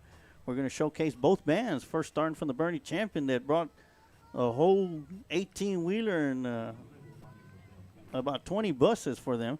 Looks like they got a lot of stuff they're going to be setting up as, of course, it's band competition for both these schools going on throughout the year. So we're going to showcase both bands in the Kreitz Market halftime show. Well, and Boerne Champion did just bring the band. They bought a whole truck full of props from the look of it. Yeah, so you sent a picture to us. You text a picture. You were, kind of giving them an escort. That's right. The I 18-wheeler. was coming in from San Antonio and saw them all on the way in. I saw the 3 charter buses, and I thought, oh, that must be the band, the team. And then when I pulled up, it was just the band in those 3 buses. So. Well, it looked like the discussion down there was they thought that Ashton might have been called for intentional grounding, and they waved the flag off as Ocampo was back to kick the ball. As the Lions will be punting away, man in motion is Jackson. Ooh, and that ball's going to go over the head of Ocampo. Just get on it one. And he's going to have to fall on it at the 10-yard line. So, once again, the Chargers are going to be in prime position. And that's just crazy. I mean, it's not a block. That formation, you've got literally 4 down linemen, 2 outside linebackers, and everyone else is playing like they're on defense. And if he'd have caught that, they may have blocked it again. Really going to have to probably bring it in tighter. We're going to have to bring in a tight punt most likely in the second half. Real bad snap. I mean, and unfortunately, because 99 is our snapper, and that's our senior, big boy. Big Clayton Foster, yeah. And there was a hat on the field. There was a holding call on the Lions, and that was declined. Of course, Clayton Foster sent me a video and showed off his great strength in snapping the ball. He snapped it 32.5 yards in the air. And he showed all 32 of those on that one right there, unfortunately. But the Chargers are going to be in great field position. Well, you know what the problem was? He has too much power. And, of course, we got another update, Luling Eagle update. They are up 14-0 over Comfort. Awesome. So looks like Luling is slowly making their way towards the playoffs in the postseason. I can smell that barbecue down. Sorry. Well, like I said, we're going to have to see where it comes from. Now, I like City Market as much as I do any of the Lockhart joints. There's going to be a it's delay just hard again. to drive past 3 Lockhart joints to go to Luling to get barbecue. There's going to be a delay of penalty or delay a game on the Chargers, and that's going to push them back 5 yards. That'll make it first down and 15. And we finally got a quarterback change, and as our viewer came in and told us, that's Jordan Ballin. He was playing wide receiver earlier.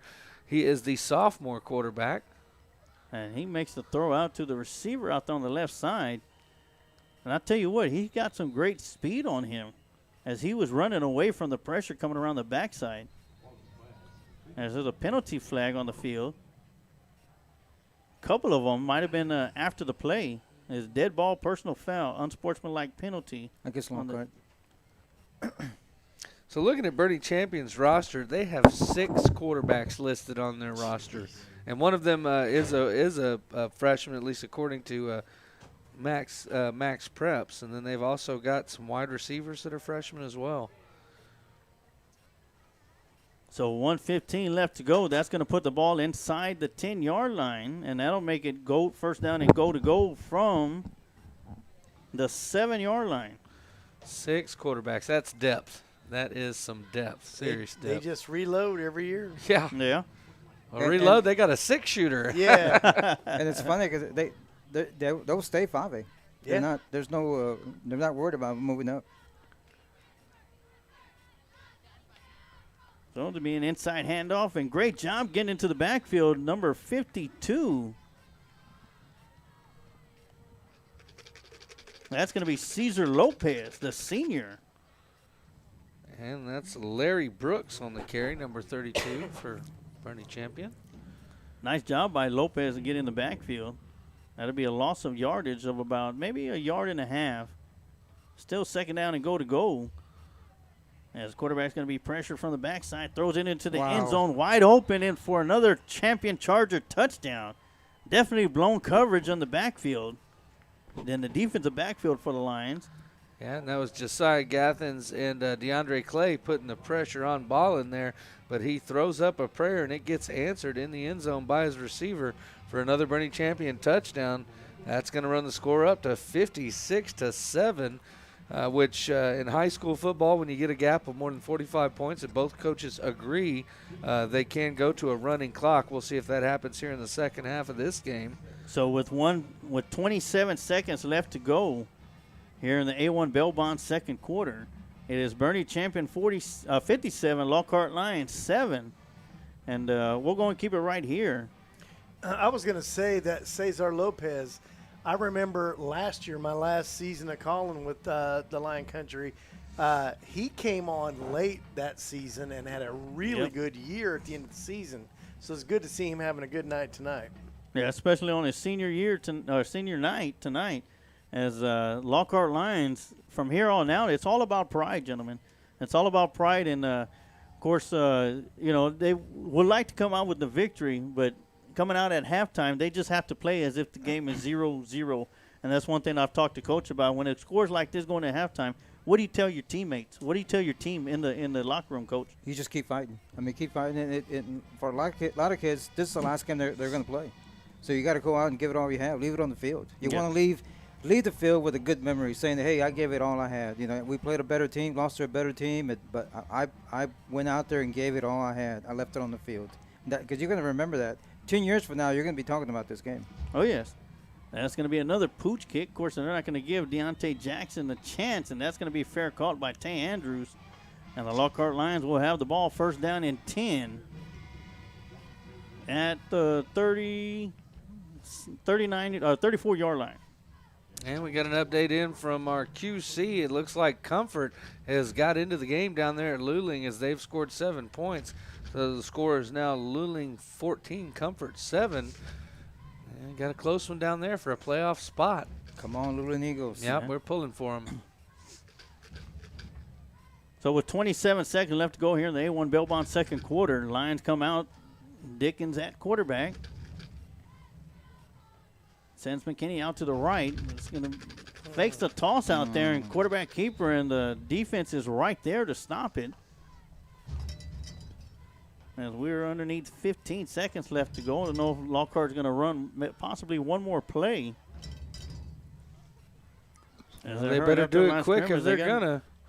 There we go. Yeah, one snap left, and that one's going to be a throw to Deontay Jackson just a little bit low. That was actually attempt for Blake Herzog, number 14. And it looks like that's going to end the first half. And the champion Chargers going to go into halftime with a huge lead here at Lions Field. Bernie champion 57, Lockhart Lions 7. And we're going to take a quick timeout. We're going to come right back. We're going to have your Kreitz Market halftime show.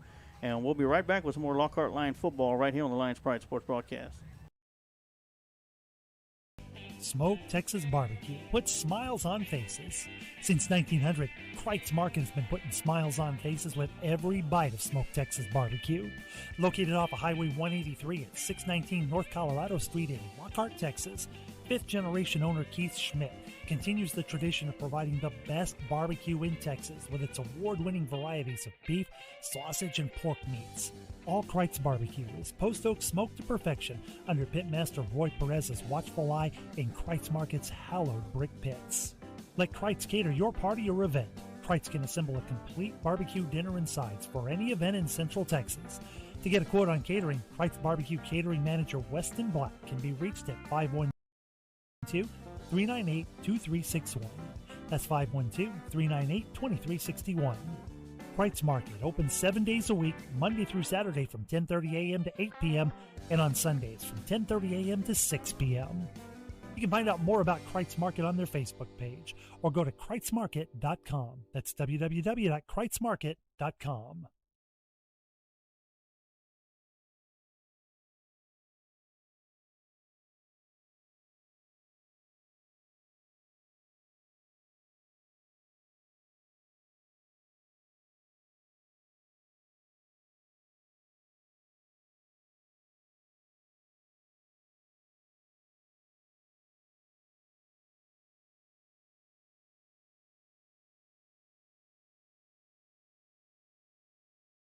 All right, and welcome back. This is the Kreitz Market halftime show right here on the Lions Pride Sports Broadcast. I'm Emilio Starch Juarez. Alongside with me is the coach, Amado Galvez.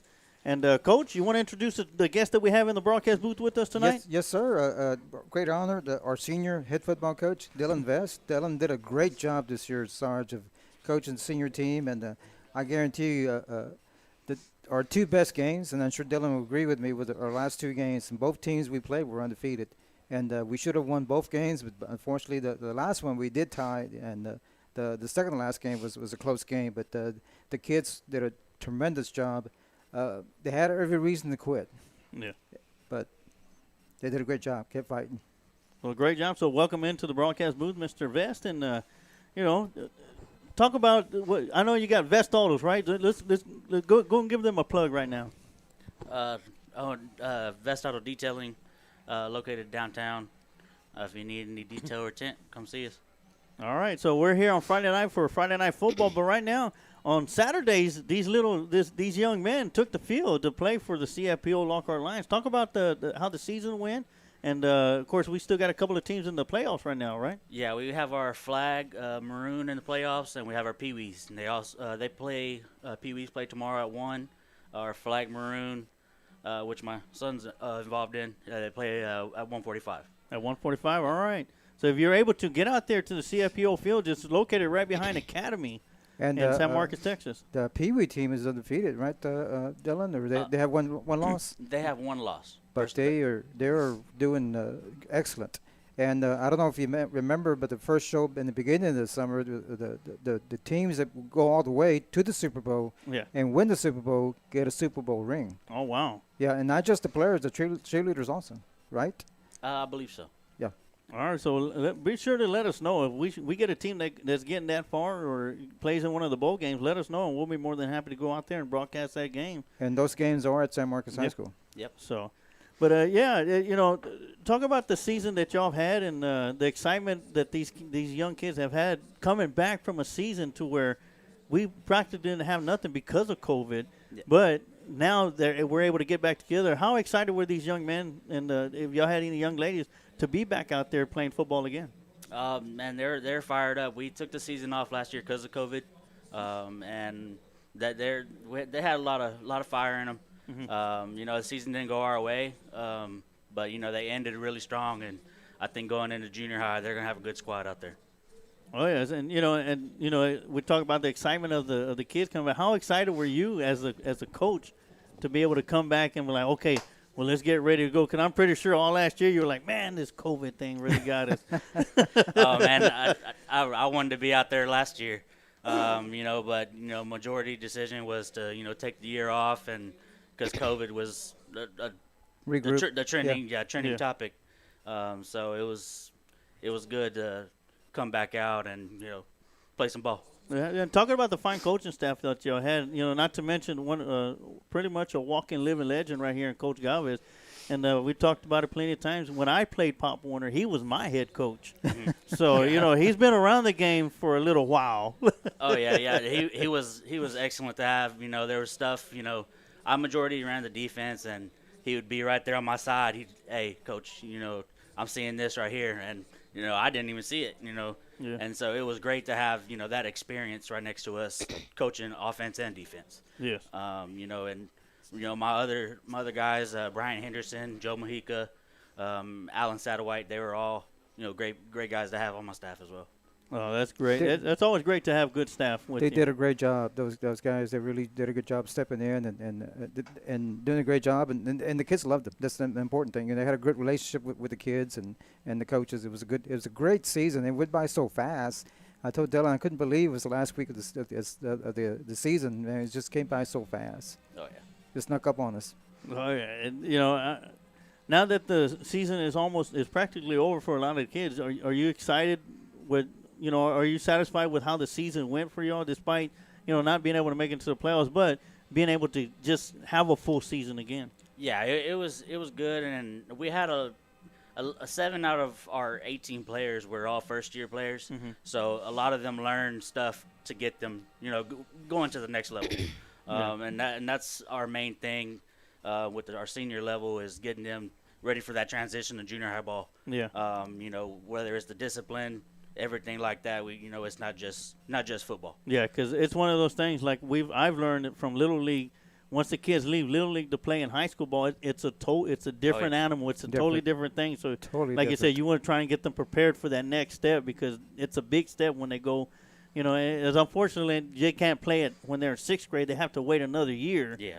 Until they're in 7th grade to play. And I've told them, I talked to them the last practice, and if they're listening now or if they're listening later, concentrate on your grades. tackle your subjects in school, and that way you don't have to worry about no pass, no play. Because next year that's going to affect. Yes. 7th grade, if you don't pass, you don't play. Oh yeah.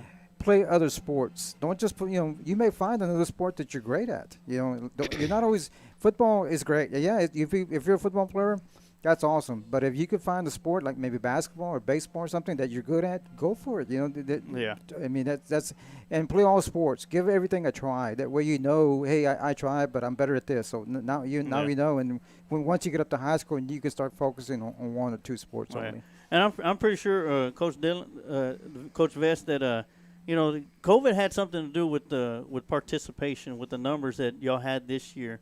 And I know the season isn't over yet, but when is CFPO going to get back into a full swing to go back into registration and recruiting more kids to come out? Of course, you said you had a lot of first-timers, and that's huge right there when you have a lot of first-timers, because more than likely, I'd say about 80% of those first-timers are going to come back again next year. Yeah, and so most of our kids this year were actually 6th graders.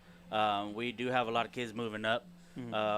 My plans, honestly, are to get going probably, February, March, to start doing workouts. Of course, voluntary, because we can't really force kids to get out there. Right. But I'm hoping a lot of parents, kind of help us push getting kids out there. I'm hopefully shooting for the March range. We usually, get the actual registrations in like May. So. Okay. Well, I know we got baseball going on around that time, but if you could, send me what you can, and I'll be more than happy to get that on each and every broadcast that we have to, let people know that registration's coming up, and whatever we can do here on the Lions Pride Sports broadcast, just let us know, and if we can do it, we'll do it, and if we can't, we'll find a way to get it done. We appreciate it. And we have our banquet coming up, Sarge. Oh, yeah? Yeah, we have our banquet December 11th for all our football and cheerleaders. Okay. Well, December 11th? Yeah. Okay, we'll talk more about that here pretty soon, within the next few days or so, and maybe we can try and get together and maybe do a little broadcast, get these little kids some recognition, and give a chance for those family members that can't make it to the banquet to be able to sit there and watch their family member, their young ones, be able to get celebrated and, have a good time. The way it's looking, we might have to have it out of town. Right, Dylan. That's the last time that we talked. And the possibility we may have it in San Marcos. There's definitely a lot of grandparents can't make it. Yeah. Yeah. So they're eyeballing the Luling Civic Center right now. Okay.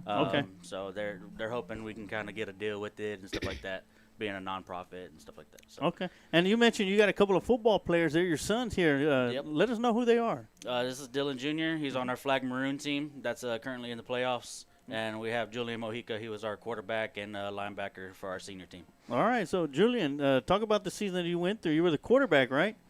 Yes. How many touchdowns you score? 2. 2? All right. All right. How was it fun being quarterback for the Lockhart Lions? Yeah. Yeah. Do you vision yourself down here on Friday nights playing at quarterback for the Lockhart Lions? Maybe. Maybe. that's just a few years away. You think about it. It's just a few years away. You're already about 5'9" right now, aren't you? No. I'm not that tall. He's getting there. Tell Sarge what you did the last game. I got a pick 6. Oh, you got a pick 6? How exciting was that? Pretty. Oh, pretty exciting. Did you do a little dance in the end zone? No. No? Did you think about it? Kind of, but I didn't want to get a flag. I think Dylan did the dancing for that at that time. Yeah. Because Sarge, we were behind. Yeah. And for some reason, they decided to throw the ball. And this guy got a great pick, took it to the end zone, and we tied the ball game. That's why I think we scored, right, Dylan? I think we went for the 2-point conversion, and it was one of those Prescott. I think he crossed, and the referee said no. So, but I think we actually beat him. But he did a great job. I mean, he saved the game. I mean, that was a game winner right there. I mean, game tying. Yeah, game saver right there. Interception. And of course, you said you got Junior right here with you. What's his position in football? In the flag football? He's mainly defense. He plays like defensive end. Oh, defensive end. Yeah. All right. Hopefully, we can catch him on the microphone. I'd like to mention his coach for the flag is Memo Juarez. Oh yeah, and we know Memo. Good guy, great coach. And young man, how you like playing football? He shakes his head. Yes, not much of a talker. That's a defensive guy right there. Don't talk to me. Just snap the ball so I can go get you. Well, thank you for coming up here. Is there any final words that you would like to say, or because it seems like y'all doing a great job with these young men and we got any ladies playing football too? We have some on our flag level. On the flag level? Yeah. Okay. Well, y'all have done, from what I've heard from Coach, he's always had nothing but great things to say about y'all, and we try and get as much info as we can on Friday nights for you on Saturdays. And y'all have done a great job with these young men and young ladies, and it's always good to see the youth support out there, and not just in sports, but as far as being coaches, because as a former baseball coach myself for Little League, when you're out there on the field with them or practice field or in the game, you don't just have that one child. You have many other children that you got to watch over and look over. And, it's great that, that y'all put y'all's time in, because it's all volunteer work that y'all do as the head coach, as the coaches and coaching staff for these young footballers. I want to give y'all a big shout out for that. And because without y'all, these kids wouldn't have somebody to look up to or to be out there getting taught a sport that one day they could be out here playing on Friday nights and we could be here broadcasting them. Yes, sir. Yes, sir. Any final thoughts? Just if we get some support on Saturdays, and also our cheer has competition this Sunday at St. Marcus High School gym. They are around 2:30 is our first group. Our other group is around 3:20. All right. Well, thank you, Mr. Vest, for coming up here, and best of luck for your flag and was it the other team? Pee-wees in the playoffs this weekend. And we'll be keeping an eye on that. And like I said, December 11th, let's talk about that and let's make it happen. And right now, I want to thank everybody for tuning in to the Christ Market Halftime Show. Bernie Champion Charge just finished their performance. We're going to take a quick timeout, and we'll be right back with the Lockhart Lion Roaring Band here on the Christ Market Halftime Show.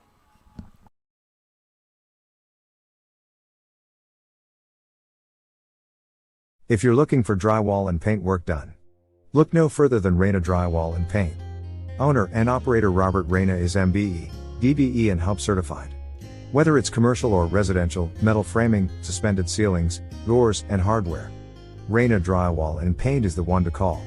You can call Robert Reyna at 512-925-0634, or you can send an email to renaconstruction@sbcglobal.net.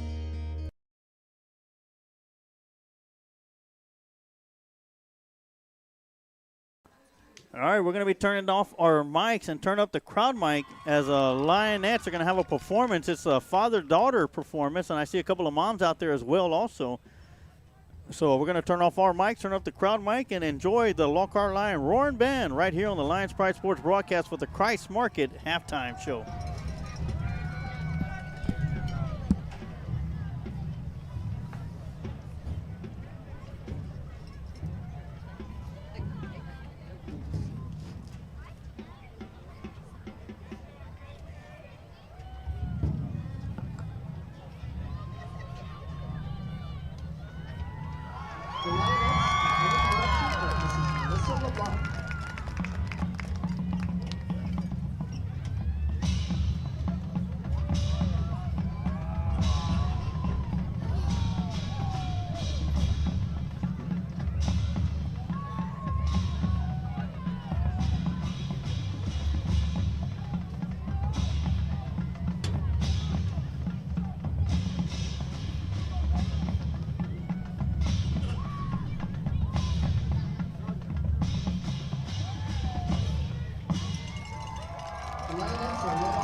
The senior members of the drill teams have worked really hard during their time at LHS.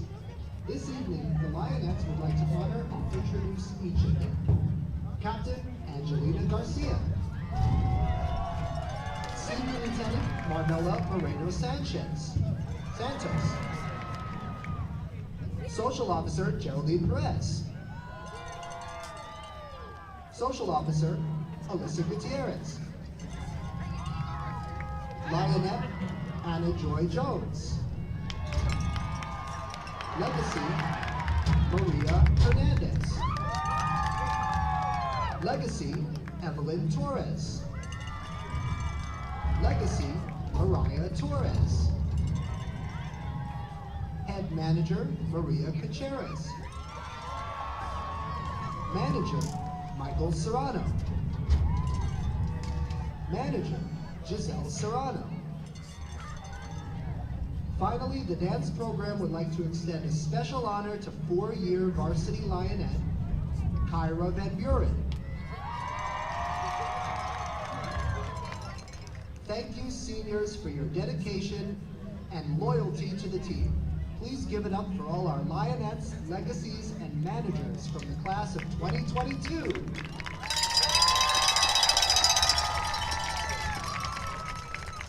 Tonight, the Lionettes will perform a partner dance with their loved ones.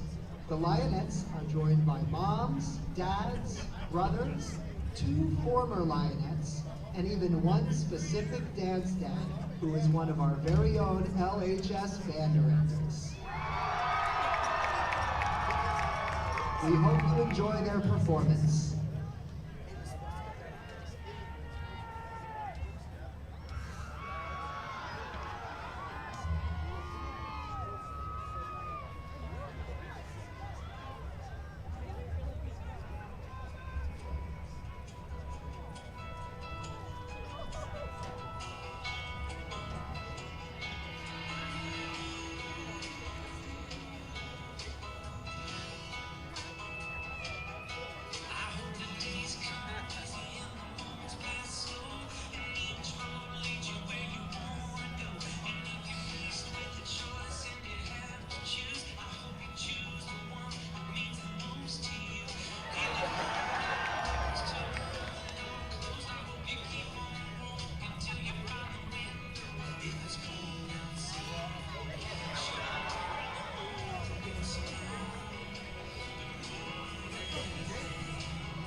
Ladies and gentlemen, now entering the field is the Lockhart High School Roaring Lion Band and Color Guard.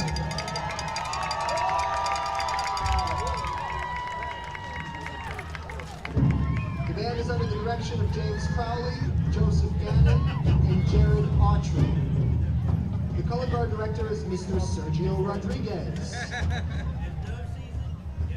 The band freshman of the week is Jimmy Hinojosa. The member of the week is Olivia Acosta.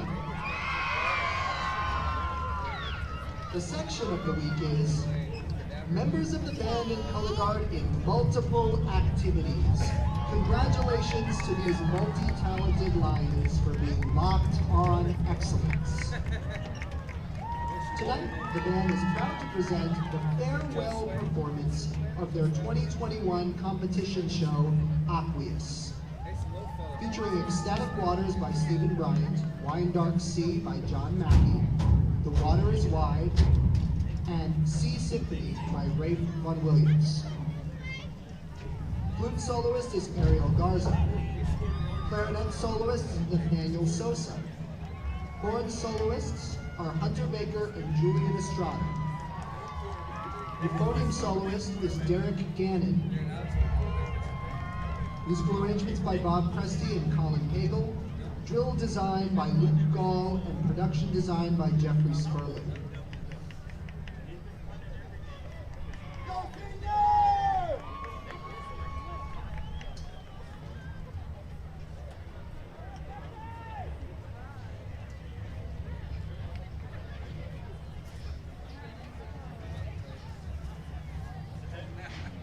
It's last game of the year.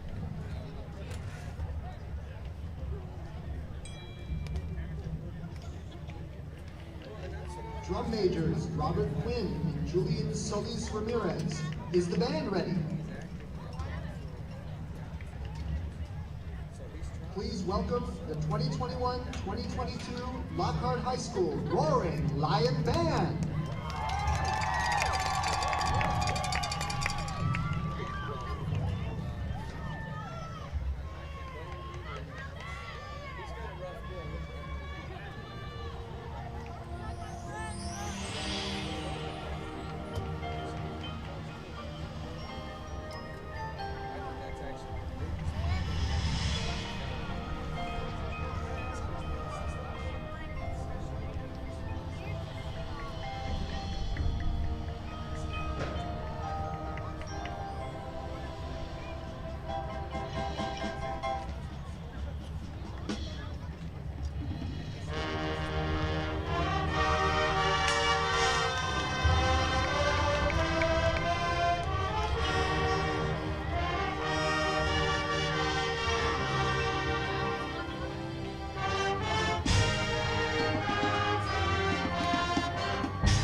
Ladies and gentlemen, Lockhart High School Roaring Lion Band.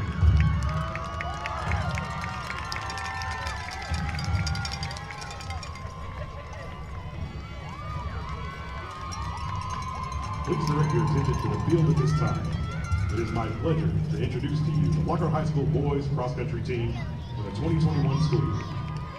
The Lions were led this year by seniors Anthony Pata, Matthew Flores, and Andrew Ortiz. Juniors Santiago Ayala, Eric Hernandez, and James Franco.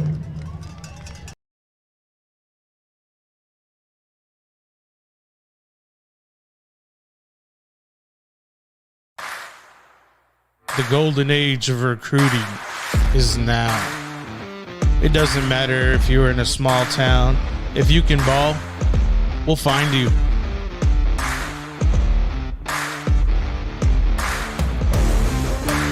When you dominate the air, your 5-star talent can't be questioned.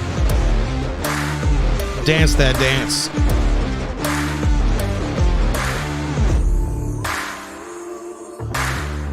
Welcome to Recon Athlete, where we identify, reveal, and promote student athletes.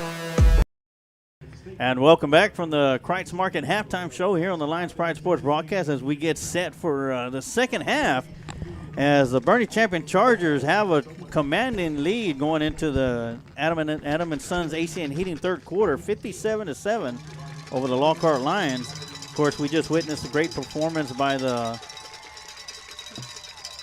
Lockhart Lion Roaring Band as they have the cross-country team on the field with Coach Hippensteel, a walking living legend.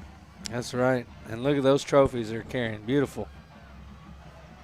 And we did not catch the announcement. So if you know the achievements the cross-country team did. I know they had. I'll tell you what, they're wearing them. They got a lot of medals and a lot of trophies. Yeah, of course, I'll try and find it, but they were in the state championship cross-country meet this morning at Old Settlers Park in Round Rock, Texas. So I actually had someone ask me today, they are out of College Station, Texas. They said, hey, do you ever broadcast those Lockhart cross-country meets? And I said, no, I don't think we've ever broadcast a cross-country meet. Next year but it's we'll definitely be something something we'll consider adding. But and that's something I had talked about with Coach Hippensteel about it a couple of weeks ago. And, of course, short timing and all that, but we'll definitely be getting into cross-country starting who's next going to year. run is what I want to know. Which one of us has to run along the course and film along the way? Hey, that's what you got grandbabies for. Oh, yeah. I'll probably get them running as the Lockhart Lions coming out of the tunnel. And while we do that, I do want to give a shout-out from Daniel Brown. He said his whole family finally made it to a game. Thank you guys for always broadcasting. The entire family of Tay Andrews really appreciates you guys. And we really appreciate all you Lockhart Lion fans. And, of course, Scott Smith will attest to this, that every fan that tunes in to watch our broadcast, whether it was Lion Country or Lions Pride, it's always a big treat to hear feedback from the fans and hear their appreciation for being able to watch their hometown team or watch their family member play on Friday nights here at Lions Field or away games. But it's a big fan base that Lockhart Lions carries around the world. Well, Sarge, I saw something there in the run out, and I got to call the kid out because he's a good friend of my little brother's. And I watched Blake Herzog and Quavon Reese completely muff the chest bump there at the coming out. So I'll definitely be giving Blake a hard time on that one. They went for the chest bump, and it was like when you missed the high five. Yeah. They almost missed each other with the chest bump. It was great. And they did this thing where they ran all the way down the field, got wide, and jumped and missed.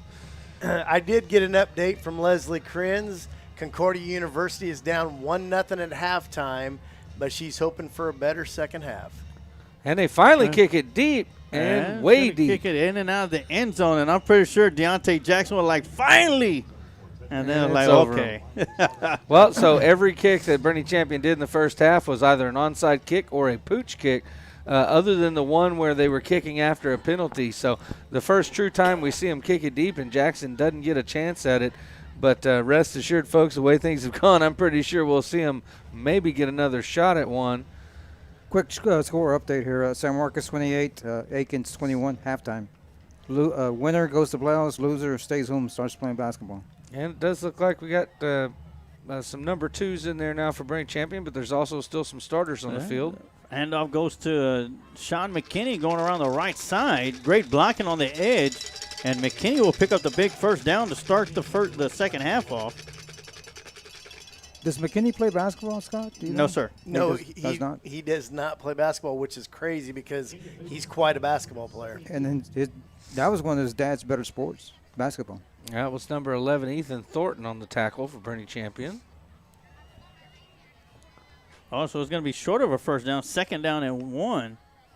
Inside handoff to McKinney, finds the open hole. Great tackle. If not for that tackle, McKinney would still be running now. And that was Brandon Anton, the senior safety on that tackle for Bernie Champion. And, of course, the great voice of Rob Ortiz. Excellent job all year by Rob Ortiz. And Deontay Jackson getting the call. Looks like we might see some Wildcat here. So that's Jackson by himself at quarterback. Oh, no, it wasn't. Okay. Dickens. It sure looked like it for a moment. As makes a pass and a catch on the far side. And that's something we haven't seen this year that we saw a fair share of last year. And I think really the reason is Dickens, because you don't need to run the Wildcat when your quarterback can just run it. You know, we would see him go into that Wildcat last year with Jackson in the backfield, but I think now that you've got Dickens back there, there's really no need to run or call it a Wildcat. You just run your quarterback run. It's called the real cat. So handoff to McKinney, has to bounce it back into the backfield a little more as the champion Chargers are stretching this play out to the sideline.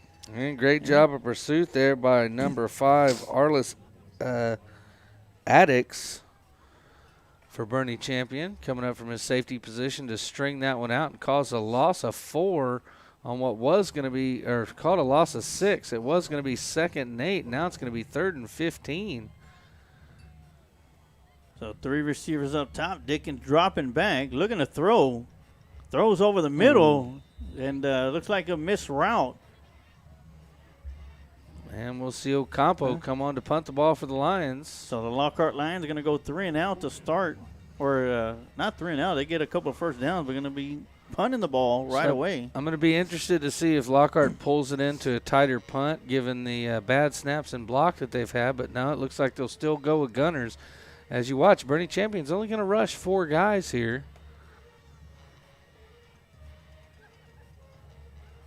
This time snap's going to be good. End over end kick. It's going to take a bounce right around the 37-yard line and take a short line roll all the way down to the 33-yard line. We're going to take a quick timeout, and we'll be right back with some more Lockhart Lion football right here on the Lions Pride Sport Broadcast.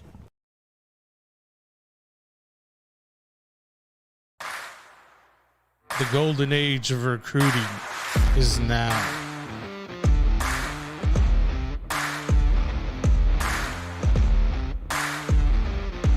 Welcome to Recon Athlete. All right, and we're back right here for the Adam & Sons AC and Heating third quarter with 9:31 left to go here in the third quarter. Bernie Champion Chargers getting their first drive of the second half.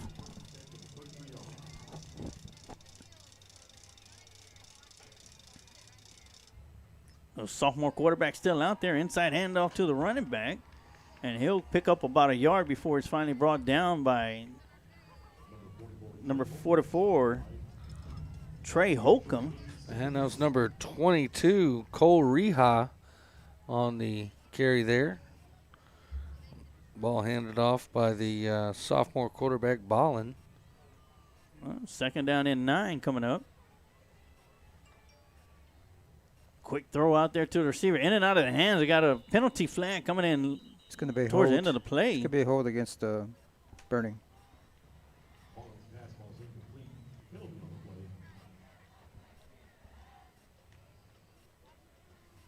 And that ball in and out of the hands of Reha there. As we await the call from the head judge. The head zebra. Yeah, turn it down a little bit. Chop block. Oh, chop. So that's going to be a 15-yard penalty. And that'll make it second down and 24. And now favorable situation for the Lockhart defense. Just got to keep everything in front of you here. Make good tackles in the open field, and you'll have a chance to get this ball back for your offense. And we also see the pace of the game definitely slowing down a bit. Yes, sir. Much slower now. All right, quarterback rolls over to his left side, got the receiver, and the pass is going to be caught. Great catch by number 23. And that's Brady Smith, shown as number 23. Doesn't list him as a wide receiver, but he's out there nonetheless. We'll make it 3rd down and 16.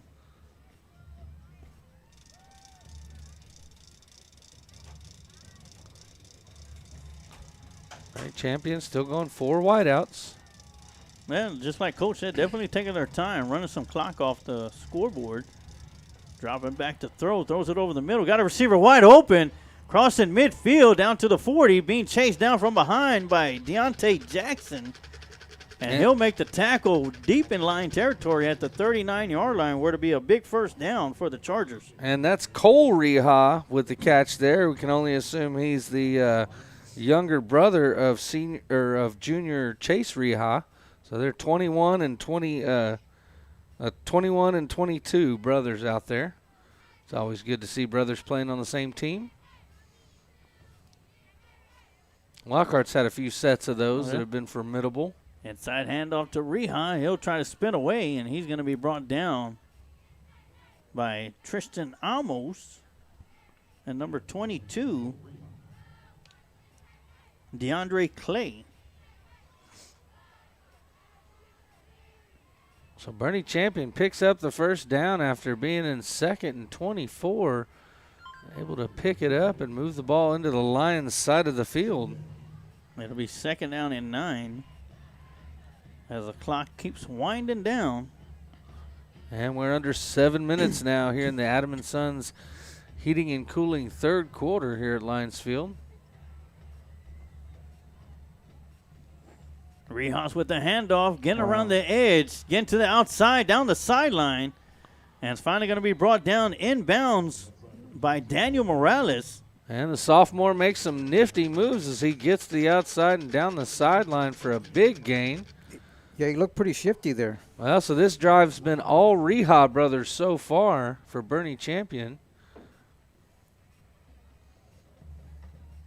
There's a proud dad sitting up there somewhere on the Bernie Champion side, that's for sure.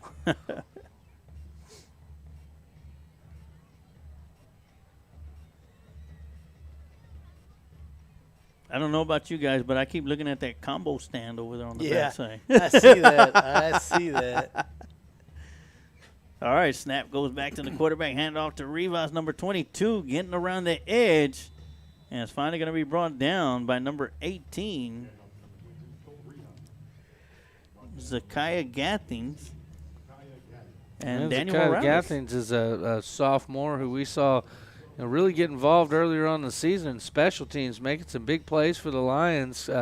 Went out for a few games, and tonight's his first game back after a few weeks, I believe. And good to see him in there and getting some reps and getting some experience because he'll need it. He's got 2 more years to go here on the Lockhart Lions football team. Well, and this is the last game of the year, no playoffs for the Lockhart Lions, and this is where the coaching staff is going to be looking at the younger players for the next couple of years coming up.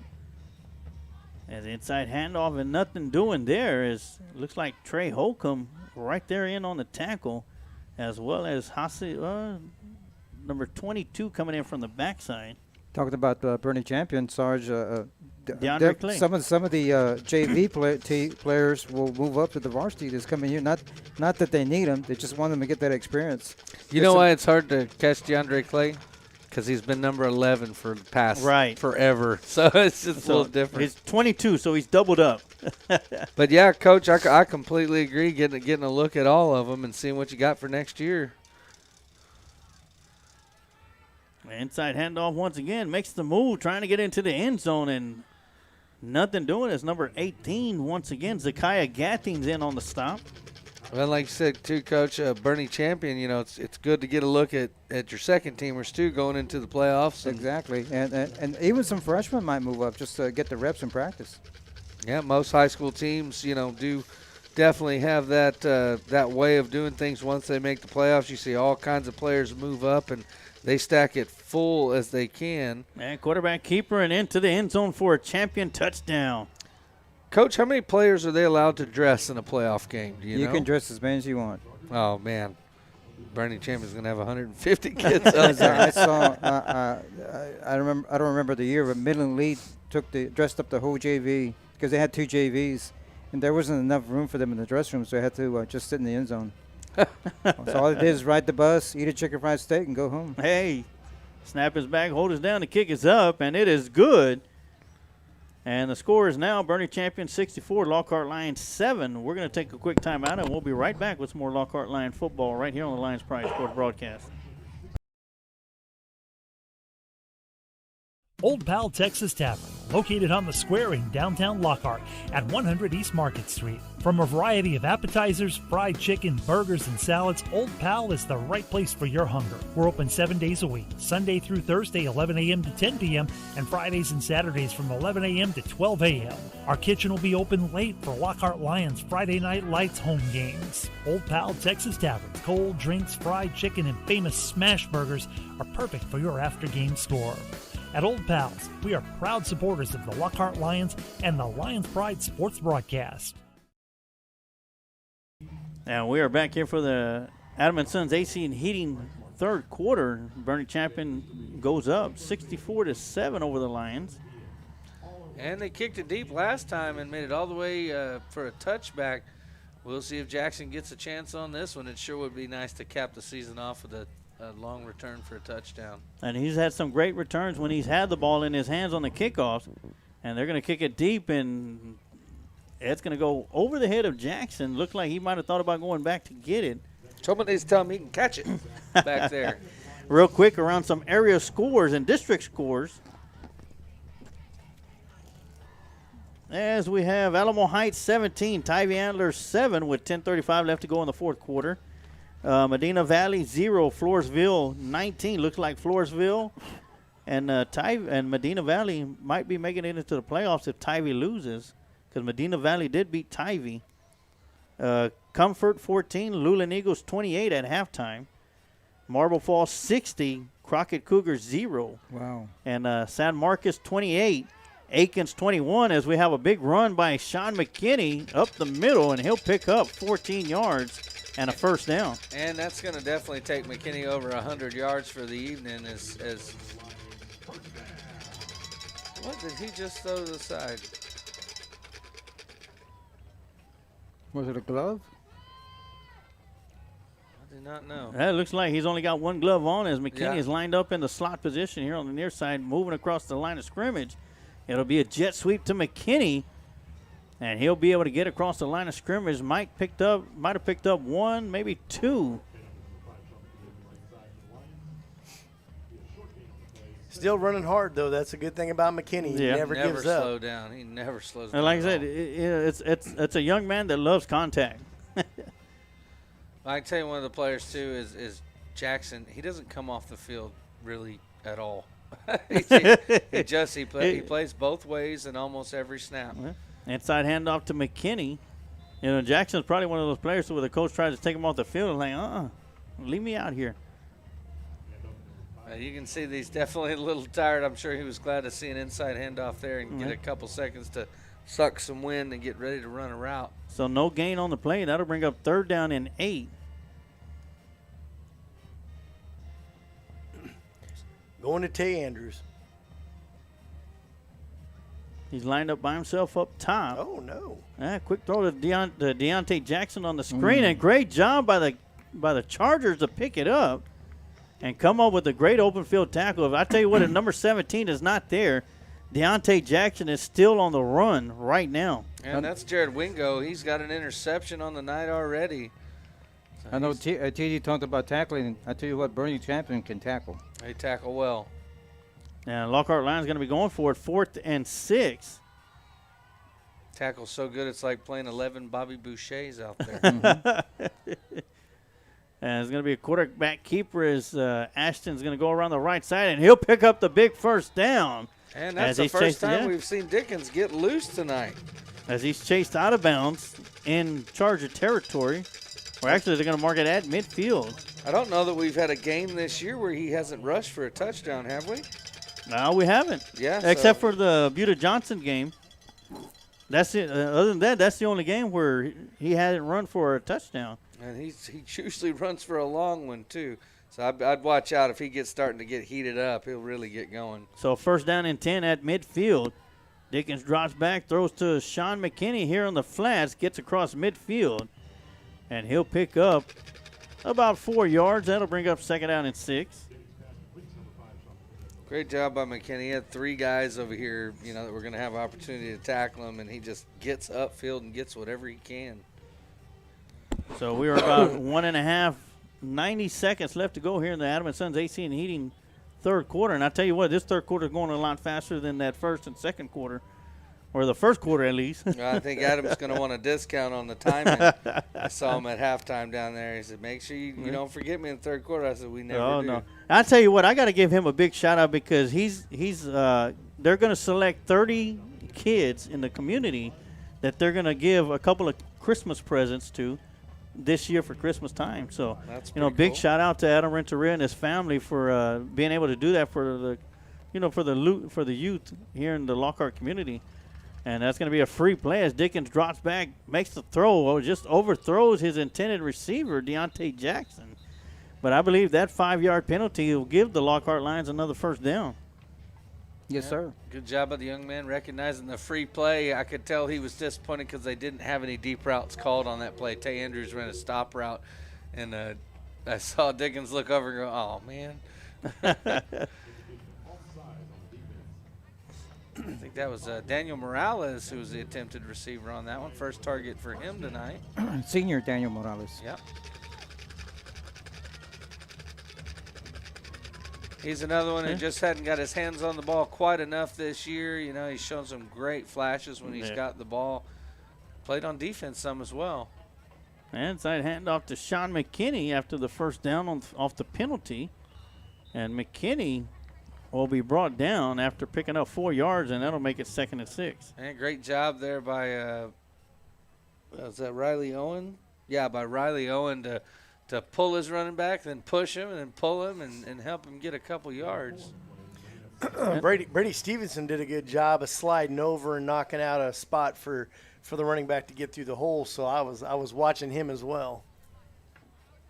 So it looks like that's going to do it. They're going to let the clock run out. And I tell you what, Scott, I'm opening the door for you for this fourth quarter. You want to call this fourth quarter for good old times? It's up to you, man. All right. When we come back for the Active Jiu-Jitsu fourth quarter, Scott Smith is going to have his swan song here on the Lions Pride Sports broadcast as he'll be the man behind the plan for the fourth quarter. But right now it is the end of 3. Bernie Champion 64, Lockhart Lions 7. We're going to take a quick time out, and we'll be right back with some more Lockhart Lion football right here on the Lions Pride Sports broadcast.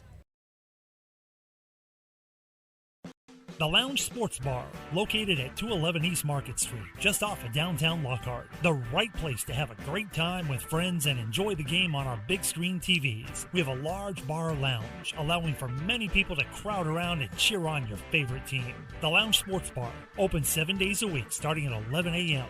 The best place in Lockhart to enjoy cold beverages and watch live sports. So make the Lounge Sports Bar your favorite destination for sports and drinks. Go. We're back here in Lockhart Stadium where the Lions have the ball. It'll be Dickens with it. He's going to keep it. Up the middle he goes. He breaks it up the middle. He's going to get the first down. He's going to take it down to about the 20, looks like about the 27. Good tough run there by Dickens. It definitely was. So as you can see, and one thing I love about Lockhart Lions sports, these kids never give up. They just keep battling. And like I said earlier, Scott, senior night, seniors, this might be the last game these guys ever play. Got 2 receivers to the right, 2 to the left. Dickens is looking for Tay Andrews in the corner. Andrews goes up for it. Oh, and he drops it. Very close. He wasn't quite in Tay's corner. He was close to it. He was close to it. He's got to work another yard back to get into that sweet spot there. But no, really, Tay Andrews turned into the defender on that play and did a good job to make sure that the ball didn't end up in the hands of the opposing player. He had Sean McKinney waving for him. He said, no, Sean, I want it all this time. So it is going to be 2nd and 10 from the 29-yard line of Birding Champion. Man in motion. They're going to give it to him. No, he fakes it, and he probably should have gave it to him. Should have gave it. Yeah. Should have. Lost about a yard on that one. Well, and I get it, too, because consistently all year long, when Dickens has kept it, there's been room to run. And I think the difference tonight and what we've seen the rest of the season is probably that Birding Champion defensive line because, man, they have been breathing down his neck all night long, and sometimes they're only bringing 3. Yeah, it's only a 3-man front.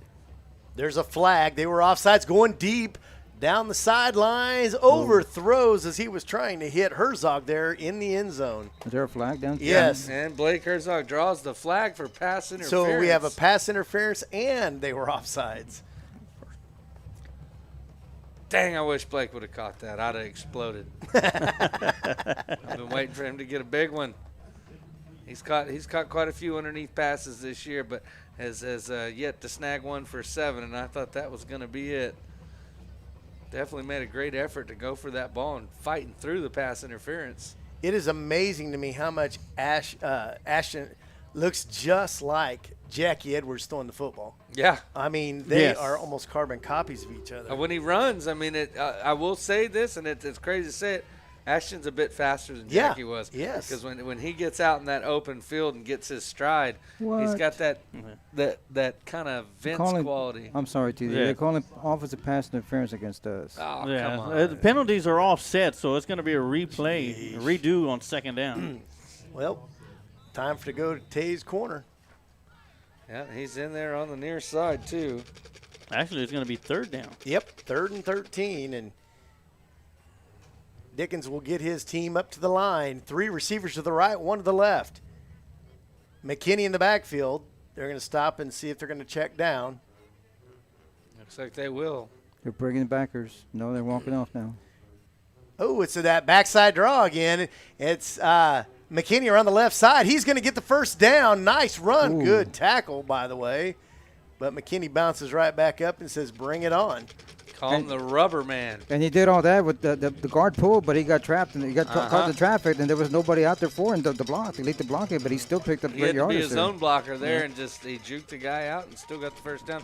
I just love that play. That's probably my favorite play that we see this offense run. Is that Needless to say, he did that all on his own. It's beautiful play. I love it. So Diggins still at quarterback. McKinney in the backfield. 3 receivers left, or to the right. 1 coming up the middle. That's Tay. I think they're looking for Tay. Nope, they're going to throw it out to the outside, but way outside. No one's catching that. Incomplete. 2nd and 10. And the band's doing their band walk around as they do each Friday night. The Lockhart band does a lap around the track. Of course, with this last game here is going to be the senior walk that's going to be taking place at the end of the game. And at the end of the game, we're going to have your Recon Athlete post-game show, and we're going to have your Recon Athlete players of the game. And, Scott, we'll go ahead and let you start checking which one you're going to want. All right. Well, nice. Just a handoff up the middle to McKinney. Bounces it outside. He's going to pick up a big chunk and make it 3rd and hopefully short. Yeah, it looks like it's going to be 3rd and short. Well, I think you can check whoever you want, but there's a player out there that's making decisions pretty easy for us for sure. Yeah. McKinney's just been the man tonight offensively. Yeah, he sure has. They're going to give it to – no. Yeah, they did give it to him. He's got the first down and more. He might have gotten there. Nope, they're going to mark him down at the 1. So close, so close. Great run. Just he put his short. head down and went. Yeah, and it was shifty, too. I caught the same thing where I couldn't tell if he had the ball or not.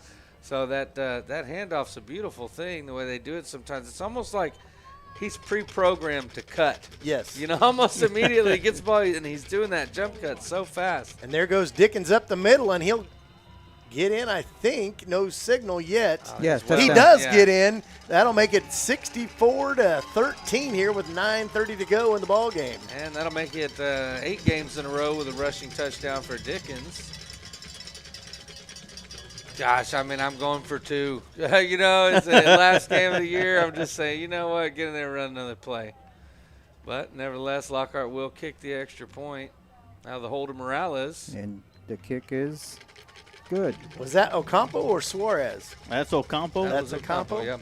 And he's been just like his older brother, Mr. Automatic, and very solid on the kicking game for the Lockhart Lions. As the score is now 64-14.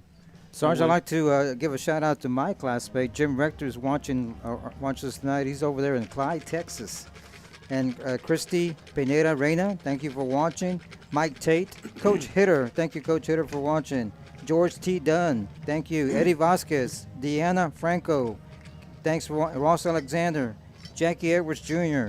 Well, we got a great viewers here. Got the All-Stars. Yeah, the All-Star fans. I got to give a shout-out to Tamar. There's an All-Star shortstop that is passing up playing softball in college to pursue her dream in college, and it takes a lot to say, nope, I'm done. I'm putting the glove up, and because that is one fantastic softball. Well, it is. Speaking about softball, you said you're going to be calling games for Dripping Springs this next year, and tell us a little bit, about that if you've got anything on it so far. We haven't yet. We're waiting for the schedule. Once they give us the schedule, another guy and myself will split the duties for that. And I'm sure they'll see Lockhart at a tournament this season at some point, and that'll be probably an awesome day for you to get to call a game where the Lockhart Lady Lions are playing. Lockhart Lady Lions softball team and the Lockhart baseball team both making it into the playoffs last year. Oh, gosh, yes. They fair catch, so they'll bring the ball out where I believe, the 25? Yep. Yeah, that's what I thought. But they ought to start them on the 17 or something. Yeah, I would. It's only fair. So right now we're at 64-14, 9:29 to go here in the ball game. The Lions not going away quietly as they always do. They'll battle to the end, and that's, like I said, that's the one thing I've always loved about Lockhart sports. I love that old saying, do not go quietly into the night. Well, we're going to have some new faces on the field right now. Number 20, Zach Hill, is playing cornerback for the Lockhart Lions now. And Zach Hill, he comes from a family that's put a lot of players on this field. I played with Willie Hill. So Bernie will have 3 to the right, 1 to the left, lone back in the backfield. They're going to swing it out, bubble screen. And he gets pummeled by that sophomore that's been out for a while. That's Josiah Gathins on the tackle. Son of Big B, Brandon Gathings. That kid is – when I saw him before the game, I thought, who is that? I'm telling you, I really do. I think as he develops, he's gonna become a special player. He's got the size. He's got the speed. And, he's young. But I really as think being a sophomore, he's got the time. Yes, he does. Yeah. So 2nd and 12. They'll have their 3 receivers on the left side and 1 on the right. I can't imagine they're going to pass much more, but who knows there.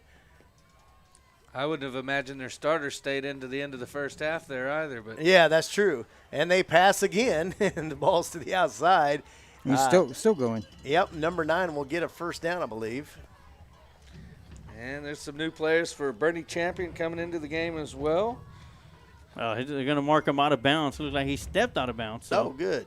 That's going to be Cole Basham, wide receiver.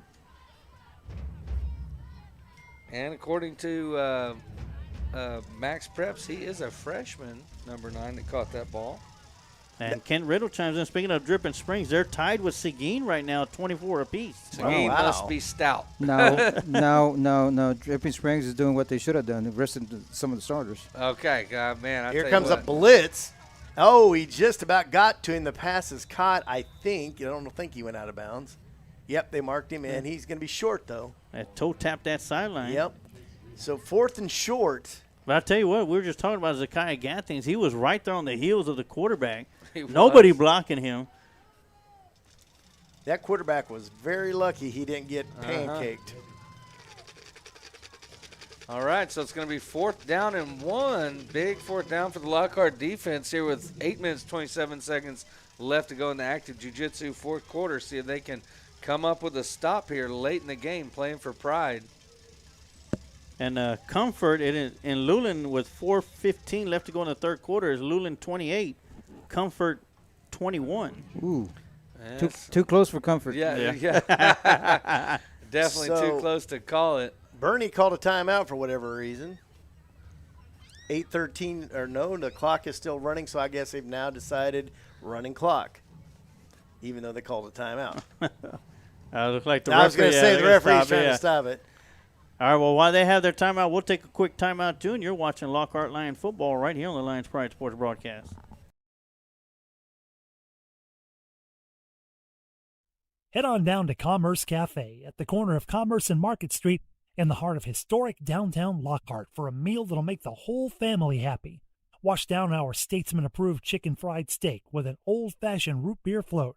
Keeping healthy? Grab a peach salad and roasted chicken. We can't wait to see y'all at Commerce Cafe at the corner of Commerce and Market Street in the heart of historic downtown Lockhart.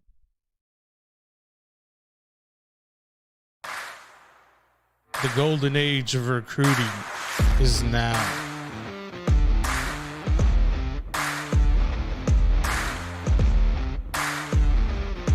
Welcome to Recon Athlete.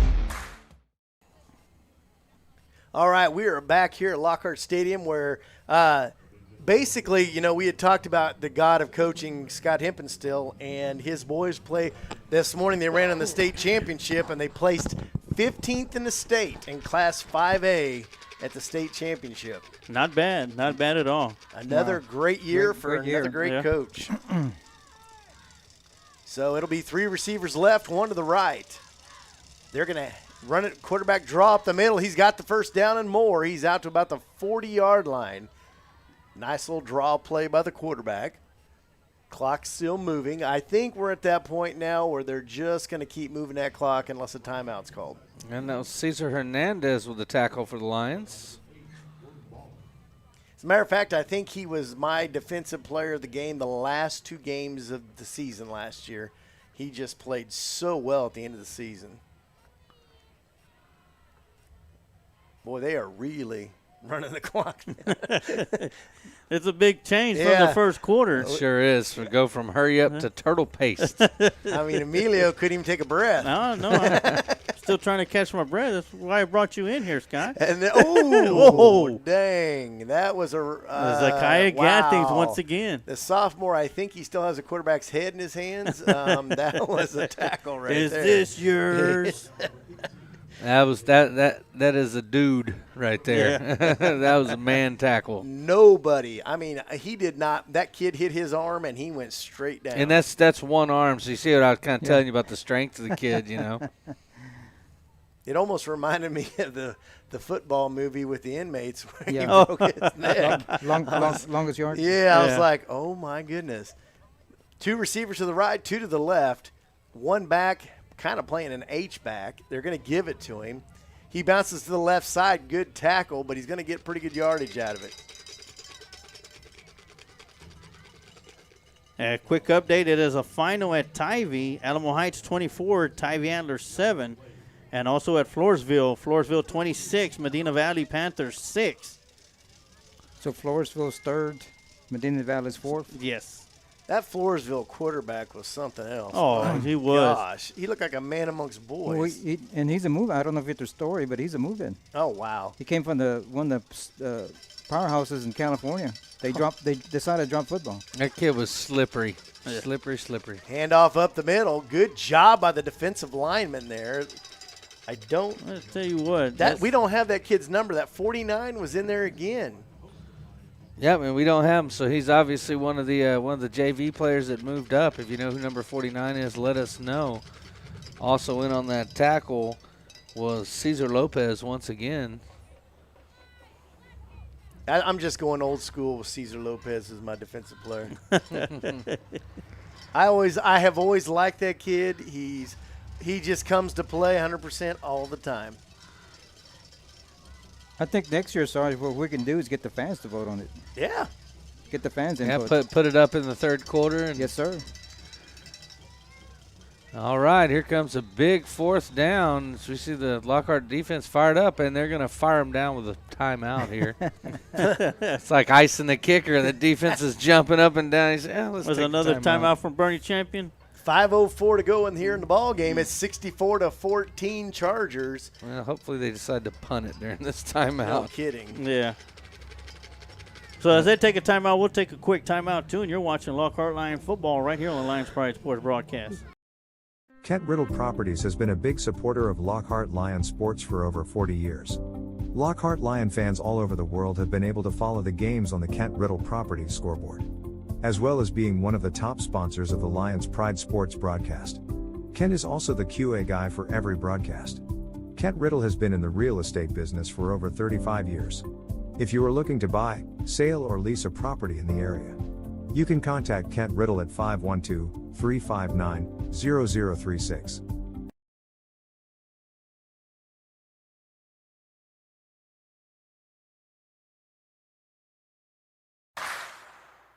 The golden age of recruiting is now.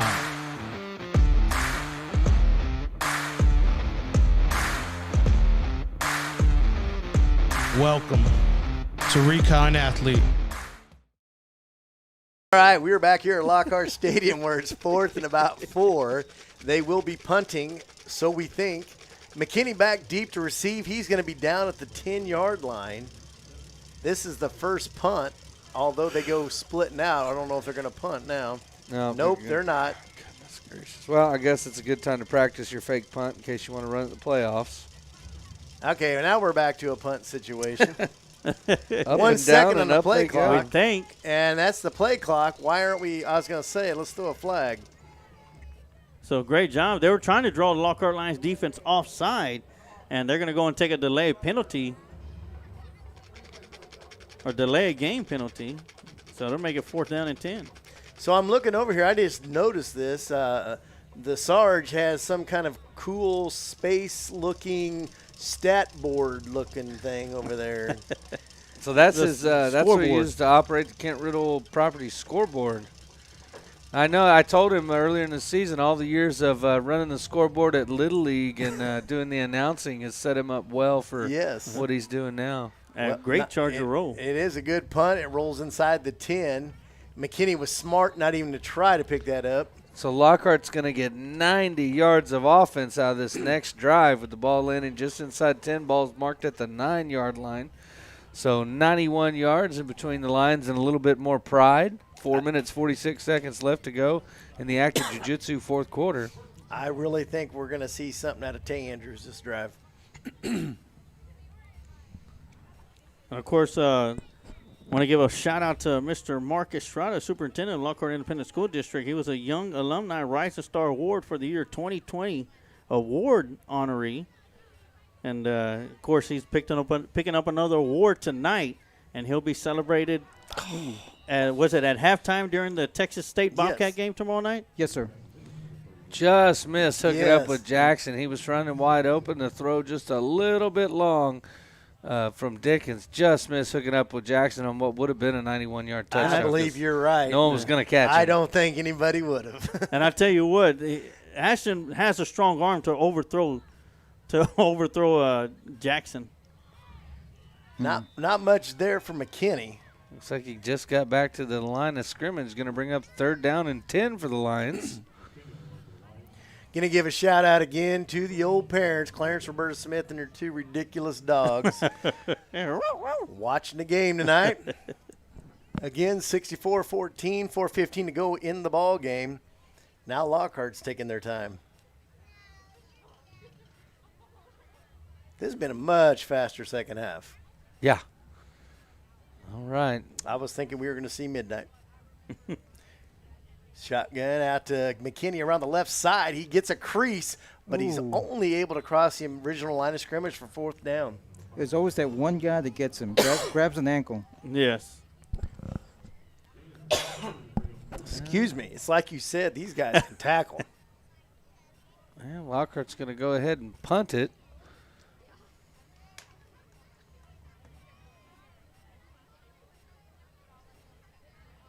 Which it's a hard decision to make. You know, do you go for it so deep in your own end and risk it, you know, going over 70 and giving them a really short field, or do you try to stretch it out and see if you can hold them for the rest of the game? Right.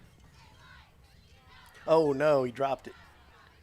And he gets it off. Wow. I was going to say, maybe they should have went for it. Yeah. And it ends up being a really nice punt. Yeah, 48-yard line. I was a little worried about it, but it comes out to be a positive thing. Yeah, that was one of those collective gasps. He put that ball on the ground.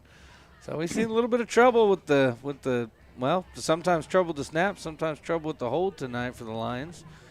But nevertheless, Ocampo gets that one away and gets the Lions out of the shadow of their own goalpost and forces Boerne Champion. If they're going to want to score, they're going to have to go 46 yards to do it. I tell you what, gentlemen, I know we're down 64-14, but Marble Falls just defeated Crockett Cougars 74-0. Wow.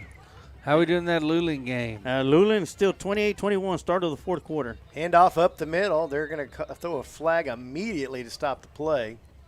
And San Marcos is up with 2:10 left to go in the third quarter, 35-21 in a game where the winner goes to the playoffs. I have bad memories of San Marcos. Oh, let me tell you, boy. Oh, man. We felt that same heartache last year. I was like, who called timeout, and why is there time on the clock now? I tell you what, I went back after that. I listened to both broadcasts over and over again and reliving that moment.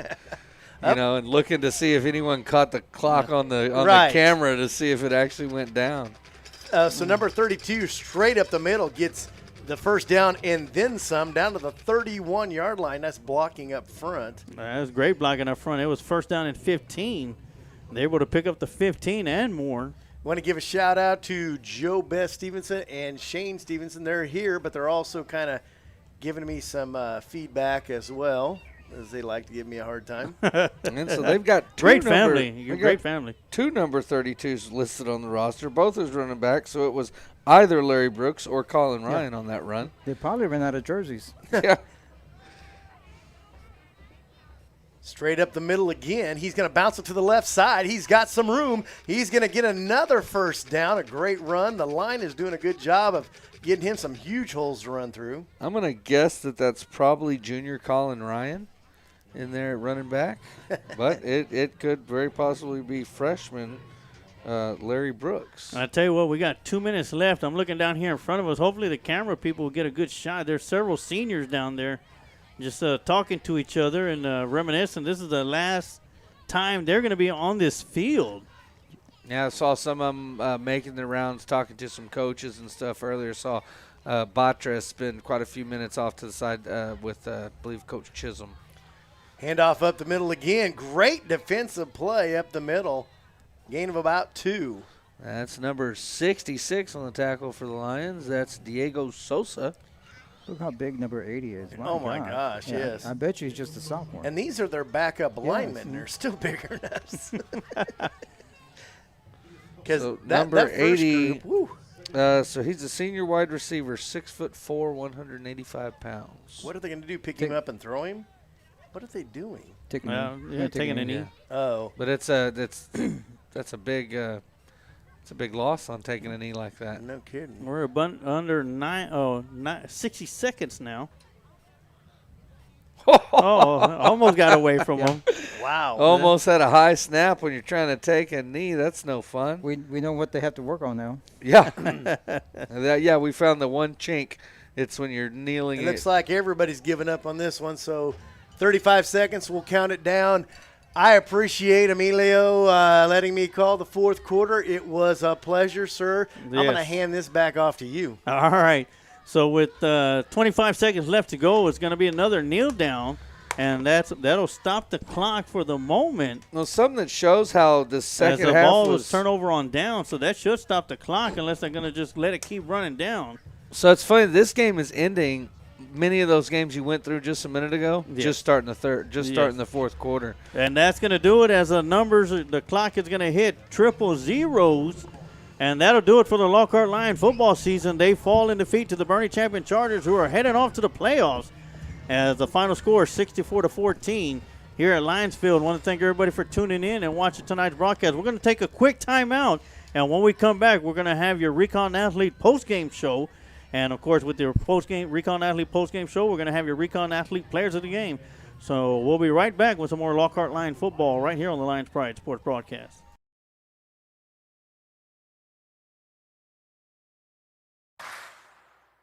The golden age of recruiting is now. It doesn't matter if you're in a small town. If you can ball, we'll find you.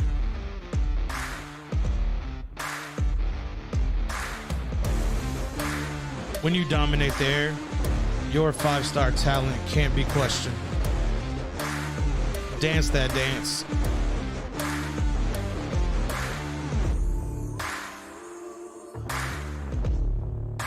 Back-to-back state titles helps your exposure. We'll promote you until you commit.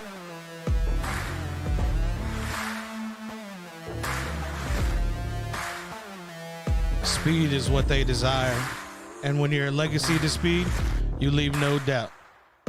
It's fun to be fast.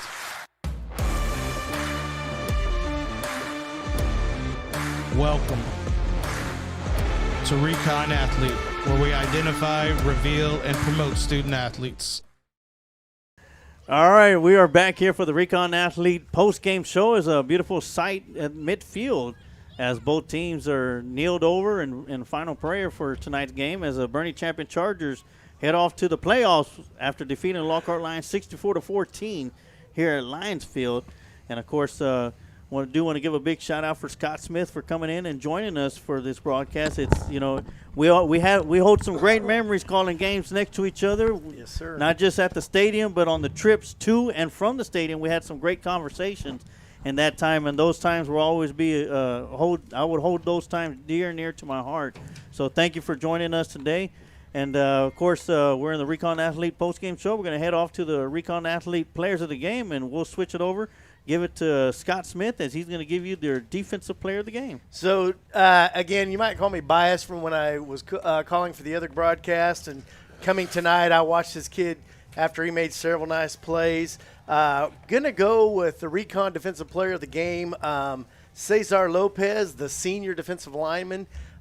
We just felt like he played really well. He was kind of a standout tonight, called his name quite a bit. But being a senior and leaving it all out there on the field, that is the call for the Recon defensive player of the game. And for your Recon Athlete offensive player of the game, no surprise, going to go to number 5, Sean McKinney, who was the absolute workhorse for the Lockhart Lions offensively and was able to get them down the field and had some great plays. Had a rough time tonight, but he played through each and every single one of those plays and, left it all out on the field. So for his efforts, Sean McKinney, you are the Recon Athlete offensive player of the game. So congratulations to you, Sean McKinney, and Cesar Lopez as the Recon Athlete defensive player of the game. Gentlemen, any final thoughts, starting with the coach? I just want to say congratulations to the senior for finishing a great career, even though they finished on the loss. But these guys sacrificed sweat, blood, and tears from 7th grade on up to varsity. And you see one at HEB or Walmart, pat them on the back and tell them congratulations. And not just the seniors, also the sophomores and juniors over the varsity. Tell them they had a good year. Yeah, make them smile, make them get their head up and get ready for next year. Yes. TD? Well, I just want to say thank you to all the fans who support the team, support us throughout the year. And I want to talk to you folks real quick. So what this program, what this town needs is players. We need more players, and it's not just this level that you watch here on Friday nights. It's from beginning all the way through. So the best thing that you folks out there that can do to help your community, to help the football team, if you want to see more wins in the future, if you've got a young one out there, get them involved in sports early, get them in football early. We saw Mr. Dylan Veston here at halftime. Any kids, what's the youngest age coach for CFPO? I think 7. So 7 years old and up, we've got a spot for them at CFPO. If your kid's coming into junior high, talk to them about playing football, and let's get more kids engaged. Let's get more kids on the team. I'd love to see in 3 or 4 years a Lockhart roster of 65, 70 kids out here playing football, and it takes you guys, it takes you parents, kind of motivating your kids to play. So if you want to know if there's something you can do to help, that's it right there. Get your young folks involved in sports from a young age, and they'll come in contact with great people like the coach over here. And that's pretty much my closing thought is let's get some more kids playing. Yeah. And following up on what you're saying, TD, I've always been told the success of a football team is not how many championships or wins you have if those kids play the following year. Yep. Yes. And I'll kick it over to the other half of the diabetic duo, Scott Smith. Get your final thoughts for tonight. Well, all I can say to the folks out there is for 5 years I enjoyed calling the games in Lockhart. and Emilio was a big part of that. And now he's the big dog. He's calling everything. He's got things going. He's got a great crew. He's got the legendary coach in here. He's got TD, who could easily be calling play-by-play anywhere. And so you got a great crew here. You got a great crew to listen to. I would advise you to continue to support these guys, as they will bring you as many Lockhart athletic events as they could possibly do it. And again, guys, thank you for letting an old guy who retired after last year come back and get to call one more quarter and one more touchdown for the Lockhart Well, Lions. we'll expect you back again at least for one game next year for sure. So keep a date open on your schedule for us. Yeah, Yes, we sir. will. I will. Thank you. Go ahead, Coach. And thank you, Sarge. Hopefully we'll be together again next Oh, football yeah, season. we will. And We will. It'll be here before you know it. Oh, yeah. Before you know it, it'll be here. And, of course, we got the alignment show coming up in February. We're going to be going live for that from the office there in San Marcos, Texas. Yes. So don't watch Fox Sports News and wait an hour, hour and a half to find out where Lockhart's going to be at. Forget that Yeah. Craig Way. Forget him. Yeah, they released the alignments at 9 a.m. You're going to know where Lockhart is going to be playing at 9:02 a.m. So be sure to catch all that. And once again, Scott, thank you for joining us. Yes, sir. And thank all the fans of the supporters, our sponsors. Kent Riddle Properties, Johnny Baron's Record Service, A1 Bell Bonds, Kreitz Market, Adam & Sons AC and Heating, A1 Active Jiu-Jitsu, Reina Drywall, Old Pal Texas Tavern, One Ghost Fitness, the Lounge Sports Bar, which supported Lockhart Lions and had a great watch parties out there. The Lounge Sports Bar, big shout out. Lockhart Daily Grind, Commerce Cafe, Adrian Gutierrez Photography, Brian Enterprises, and Changing Faces Barbershop. Want to give y'all a big shout out, because without y'all, we wouldn't be able to do what we do here on Friday nights. And it's not over for Lions Pride Sports Broadcast. We got basketball coming up.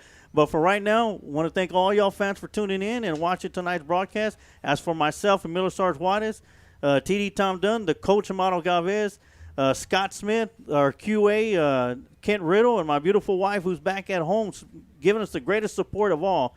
I want to thank everybody for tuning in. It's been a rough season, but we will be back next year for some more Lockhart Lions football. But for now, basketball kicks off, and we'll have a broadcast schedule set up for basketball within the week. But that's going to do it for us tonight here at Lionsfield. Lockhart Lions lose the final game of the year to Boerne champions 64-14.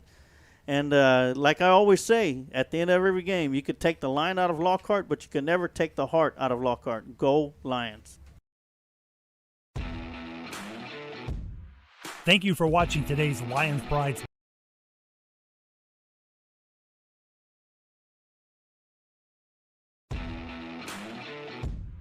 Thank you for watching today's Lions Pride Sports broadcast, brought to you by the main sponsor, Recon Athlete. And remember, like the Sarge always says, you can take the lion out of Lockhart, but you can never take the heart out of Lockhart. Go Lions!